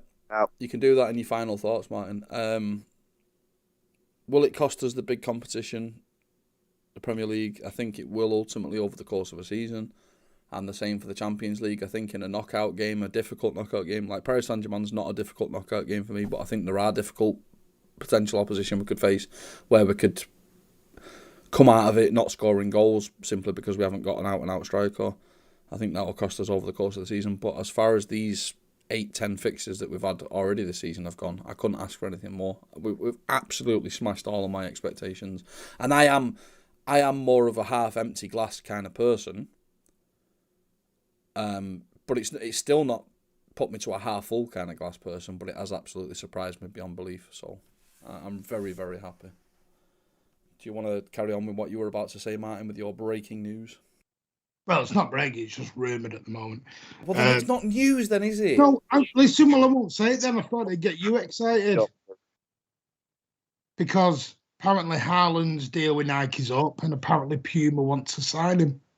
Right, well, that's amazingly pointless. Right, so... well, it's not... Well, it is, because Sergio Aguero was at the club for 10 years and he was an Adidas athlete, Martin, and we've never been sponsored by Adidas, so get your head back out your ass. Right. Well, I have it. Does anyone have questions for us? Chris Baker's asked a question there. I have questions for the panel. Grealish, any concerns? You know my concerns about Grealish. My concerns are that I want to see him playing centrally and not on the left-hand side. He hugs the corner flag far too much. I want him to play inside and I want him to run at defences to beat the low block, which is exactly why we signed him. Any other concerns beyond that for me? No, it's just about fine tuning those positions. That's what it is. It's all about for me. It's fine tuning those positions. Anyone else got any concerns? Not necessarily, just kind of the same sort of stuff you were saying, but I think any player playing off that left-hand side, including Grealish especially, works better if you have a focal point in the centre, which obviously we don't. Look at Foden yesterday for England. I know it's only Andorra, but he sits deeper and he's putting balls on a plate for Saka like that. And you think to yourself, that's where Foden should be, but that's where Grealish should be. So it is a difficult one at the moment. Again, we've got so many players where their best position is in the middle, but we've too many players for one position. So we're going to have to put them somewhere else. That's the thing that I'm not concerned about, but I'm a bit like, I just wish I could see Foden and Grealish in the middle together. But maybe that's when, 2 or 3 years when KDB's left. Well, I think it was a bit of an unfair comparison to draw there, because the England team, as far as I can see, wasn't exactly the England starting 11, specifically because it was Andorra. I'm perfectly happy with Phil Foden being on the left or the right hand side. Perfectly happy. I don't think it's the position of Foden that worries me in the slightest. It's if Mahrez has got a route back into this team, where does he play? If Sterling's got a route back into this team, where does he play? None of them really get in. So for me, I hate saying for me, you've put this into my lexicon and I hate you for it. The right-hand side is nailed down by Gabriel Jesus as far as I'm concerned. I want to see Jack Grealish playing at 10 through the middle. I want to see Foden on the left. And the midfield, there's only one choice of midfield, and that's Kevin De Bruyne and Bernardo Silva. If those two have to be the starting players consistently, not midfield. I genuinely think Mahrez has only got one route, and that's up the A1 to Newcastle. Jack Grealish possibly would benefit from a little bit of a rest, but against Andorra, it showed exactly what I want to see from him in a City shirt. So, okay. Chris, you're asking all the questions. Can anyone else please come up with a question? Because Chris Baker's asking. Are our fringe players up to standard? It's flattering to deceive when it's not a starting 11 player. It's flattering to deceive because everyone keeps telling us that we've got a first and a second string that come in the Premier League, and that is. It's a big myth. That it's an absolutely big myth. That I think it depends who they're playing around. If you get 3/4 of your first team and stick in 2 or 3 fringe players, then yes, they look good. Stick nearly a full 11 of fringe players out, and no, they don't look good. Arguably, we have got a lot more depth than anyone else in the Premier League. I'm not going to dispute that, but I don't think that depth is as good as people think it is. No, it couldn't win a league. Ilkay Gundogan certainly isn't. Fernandinho isn't anymore. I think it would easily top 4. Maybe top 4. I'm not sure. Maybe top 4. I don't know. I just think that there's certain. Listen, there are certain players in our first team that just offer that X factor and that spark that you can't get from anywhere in our second team. So, for example, Kevin De Bruyne, there's not a second team player that passes like him. Bernardo Silva, there's not a second team player that works like him. Do you see where I'm going? So there is a big difference between first and second string, even though our second string is predominantly better.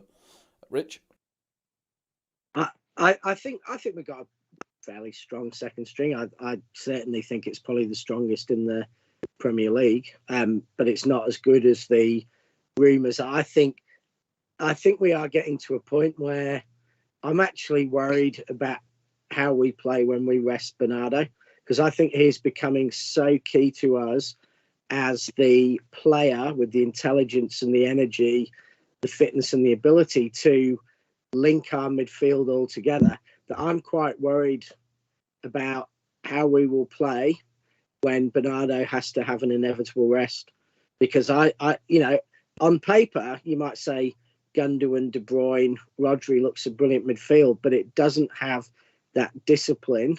There's no legs. There's no legs in that midfield, and that's we've seen that so many times that there's no legs in that midfield, and it deeply concerns us.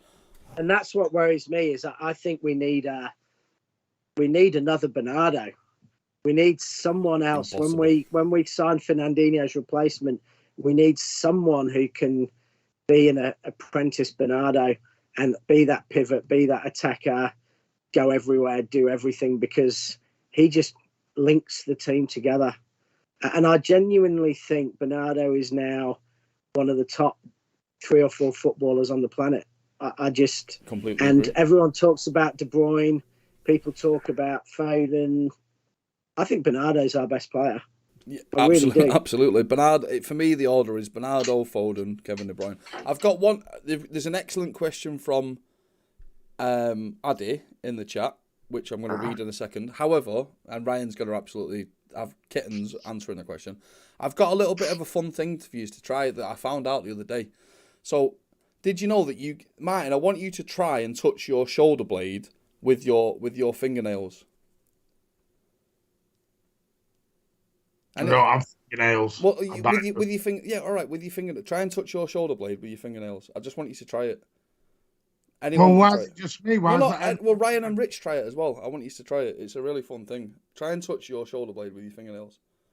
Can you just do it? No, you're the same shoulder as the hand. So your right arm, your right hand onto your right. No, that's your back, Martin. Your shoulder. No. You've got to do it the other way around with your fingers. Your palm up. Do it palm up. Palm up.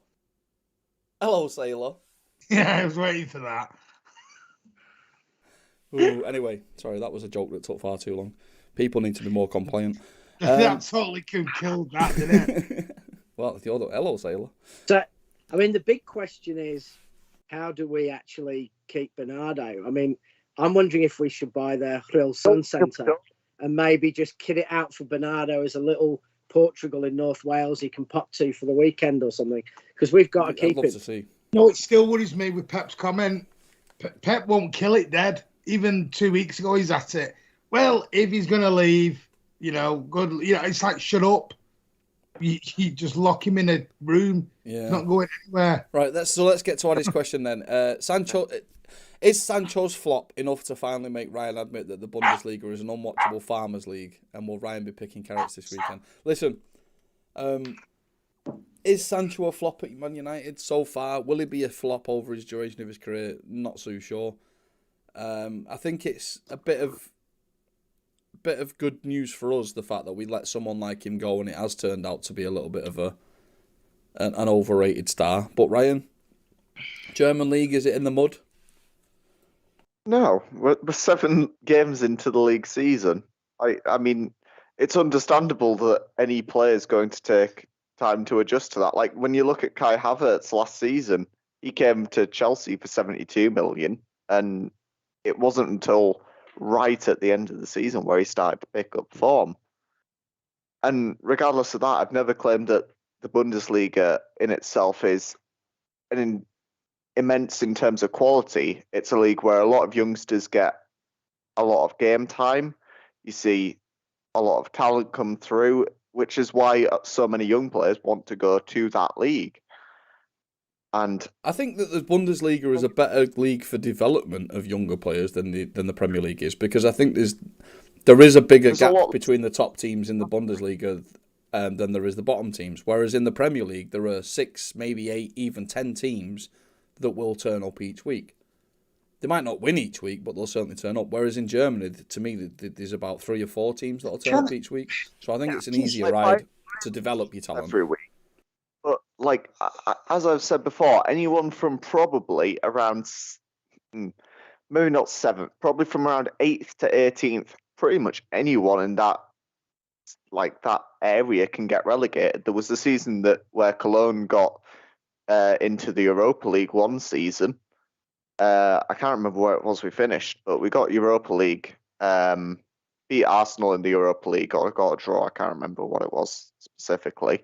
Got relegated the same season. Like, anyone from pretty much the Europa League places, it just switches every single year, which is why I think it's such an entertaining league. I don't necessarily say that it's a great league in terms of pure quality. Right. Well, your question's been answered now, and let's move on, because this was never a stream about the German league. So let's bring it back to questions about Manchester City's performance so far in general. Is there anyone else from the chat that wants to say anything, or is there anyone else on the Skype call that wants to say anything? Rich, you look disinterested at this point. Cheers, Paul. Not at all. I was about to make my Bundesliga point. Yeah, so was I, and you've killed it. I've killed it because that's not what. Do you want me to make a separate? Should we start a new stream talk about the Bundesliga for half an hour? No. I was just going to say, everyone in the comments is banging on about the crap Bundesliga, but you're going, Haaland, get Haaland. He scores every week in that crap Farmers League. That's because Haaland is a generational talent, Martin, regardless of what league he's But he's scoring in a Farmers League. No, he's not scoring in a Farmers League. I don't believe that Germany's a Farmers League. Right, anyway. Pep, let's talk about Pep's contract. That's a good question, that, Pep's contract. Martin believes that he's staying forever and we're building 10 statues to him. No. I want him out of the club tomorrow. Ryan's got pink headset on and Rich is barking with his dogs. So, go on. Pep Guardiola's future. Pep is going to be England manager in 18 months' time. When England don't have a great World Cup, Southgate will go. Pep will see out his 2 years and go and become England manager. Rubbish. You won't. When Pep goes, if he goes in 18 months, I think you'll get physical Martin gets when he starts talking about Pep. His love child. He loves Pep Guardiola so much. You will know in the summer by the signings. You will know, and maybe even January, because whoever we go after in January or the summer will determine for me what happens with Pep. Because, for example, and I'm not going to bring the K word up, but if that happens, then that tells me Pep's out the door after his contract. If it is Haaland, then I think he's willing to stay. I think the Newcastle thing might have been a big help to Pep maybe staying, because he might see that as a new challenge, as a new contender, and he wants to be around for that.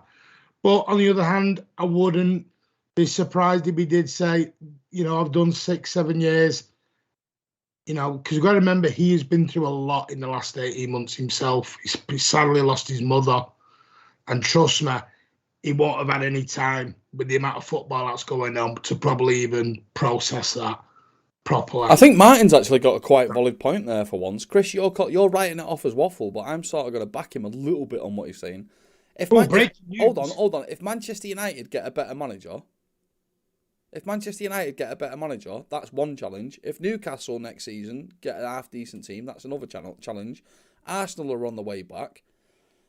Chelsea are Chelsea. See, this is the thing. Like Pep, I think Pep stayed as long as he stayed simply to end the voodoo with what's his face, Jurgen Klopp. Tuchel, we've overcome that challenge already. We've put all that to bed, haven't we, about Thomas Tuchel at Chelsea? So I think having new challenges is what will keep Pep interested. Newcastle and Man United, when they sort of come back and decide to play football again, it could mean he stays around for a long time. You are completely right about the Harry Kane. If City sign Harry Kane, that's a short-term striker for a short-term manager. But if we sign Haaland on the other hand, then that means that Pep will sign 5 more years. Because who wouldn't want to work with Haaland? Who wouldn't want to work with Haaland? But with Pep going, it won't just be Pep for me. I think the whole kid caboodle goes with him. That almost goes without saying that if Pep does leave, Martin, I want every single member of the Pep Guardiola cartel to piss off with him, because I don't want any of them. They're all useless as tits on a ball, Martin. Rich? Yeah, no, I do. I think it'll be a big change. Now, I think later on we can do it in another stream because we don't want to go down it. Who's next will be a better question, because I don't think it'll just be manager. I think it'll be a whole new chief exec to everything that comes in. But we'll see. I really do think Pep is going to go manage England. He said on so many times he wants to manage international football, and I only really see England or maybe Holland as teams he'd go to. I think living in Brazil, given everything there, I can't see him doing that. He's never going to manage Spain. So I think the Italian league, not Italy. I think he'll be the next England manager. I think he will leave City for England, and then he'll probably have signed about 5 or 6 of the England team for City by then. Yeah, maybe. Whether he can do it in international football, I don't know, because his football is all about just training. Do you think this is a Pep Guardiola plan? Do you think that's a Pep Guardiola plan? Is to sort of work with the England City players for a long time, so he's got them ready for when he takes over at the international stage. Rich, that's a half decent conspiracy you've got going on there. But I wouldn't. Yeah, I would, if I was Pep Declan Guardiola, Rice or someone. if people are talking about Pep Guardiola getting bored, then the Italian league, surely, if he goes to the Italian league, he'd be bored after half a season. So I don't think that's ever a realistic option. I really don't. No, that's just come out of Pep's agent, and his brother said that in the past that he'd like to. And I think, if you look in world football, what could be imagine in world football, you took City to that Champions League, and you then go and take England to win a World Cup or win a major trophy. I think, I genuinely think Pep probably sees that as something too good for him. And he can make himself the best manager in history. If he can go and take what he's done in domestic football and in European football and take that into international football, he can stamp himself as arguably the most complete or best manager in history. And I think his ego has him being up there. And I think that's why he wants to go and do in international football what he's done in club football. And I just think that England is probably the one country where he would have that opportunity, not only to have learnt about the players, but to actually take, a sleeping giant, the home of football, who haven't won anything. It'll be the best part of 60 years by the time he goes. I think that's his next job. I'm just reading all this comment about Mancini. Everyone wants World War III back at Man City again. Baffling. Also, Rich, you could have Pep win the World Cup with England. You'd still have people say he can't do it without money. Yeah. Just say that Youssef doesn't do himself any favours with where he wants us to take him seriously, because he's just suggested that Micah Richards or Vincent Kompany should be our next manager. No, that's the credibility of a Liverpool fan right there. And I'll be honest with you, I don't. Why is Robbie Fowler not your manager, mate?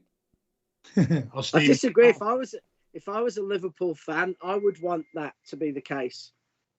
Oh, by the way, true. Yeah, absolutely. You are spot on. There is a reason why he left in the first place. Great manager, but there is a reason why he left. Chris, he was brilliant, but again, as Andrew said, there was a reason why he left, because he pissed everybody off. Right, gentlemen, it's final thoughts territory now. Get into your final thoughts. My final thoughts is Chris Baker's disagreeing with everything I say tonight. I call it a weekday, Martin. I don't know what you call it. Yeah. I call it he's been drinking too much Moretta.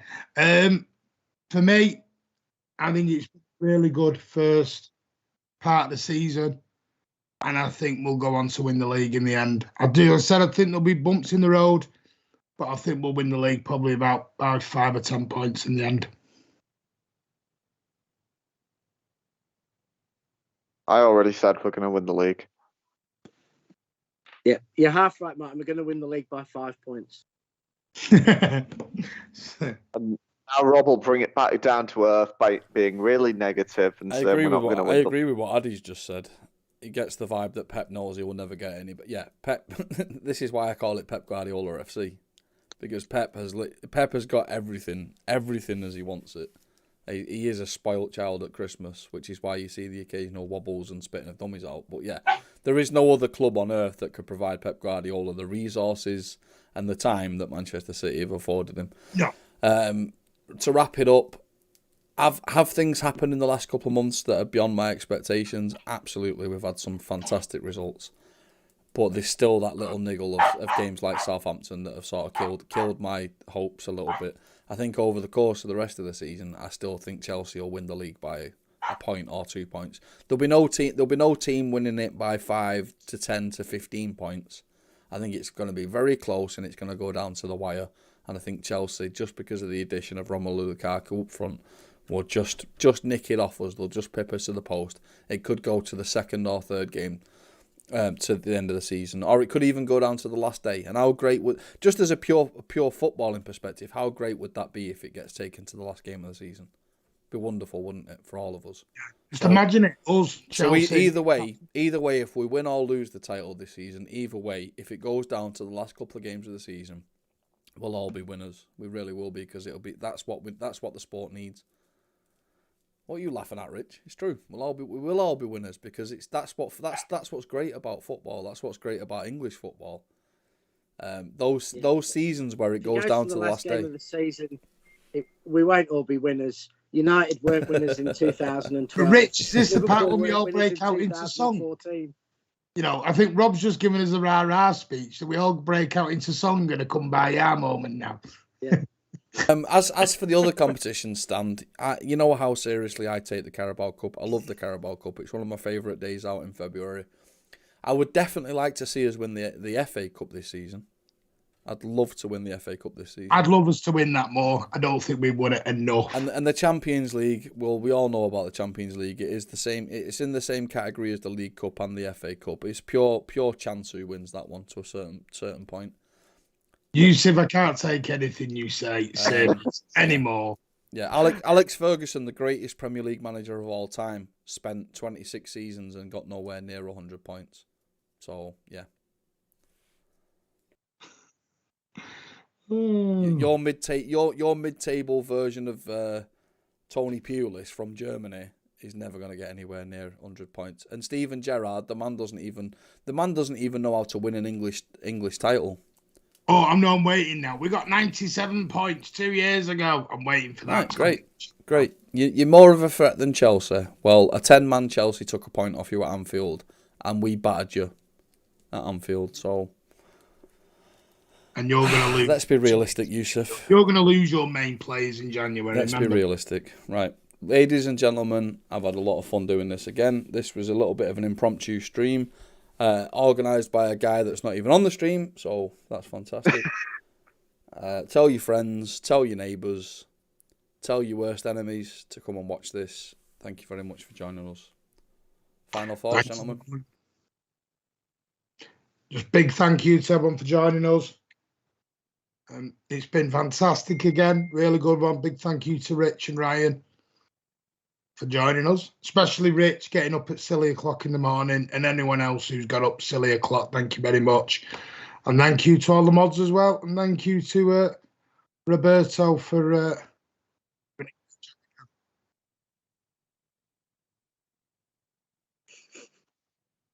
Thank you. Thanks, everyone.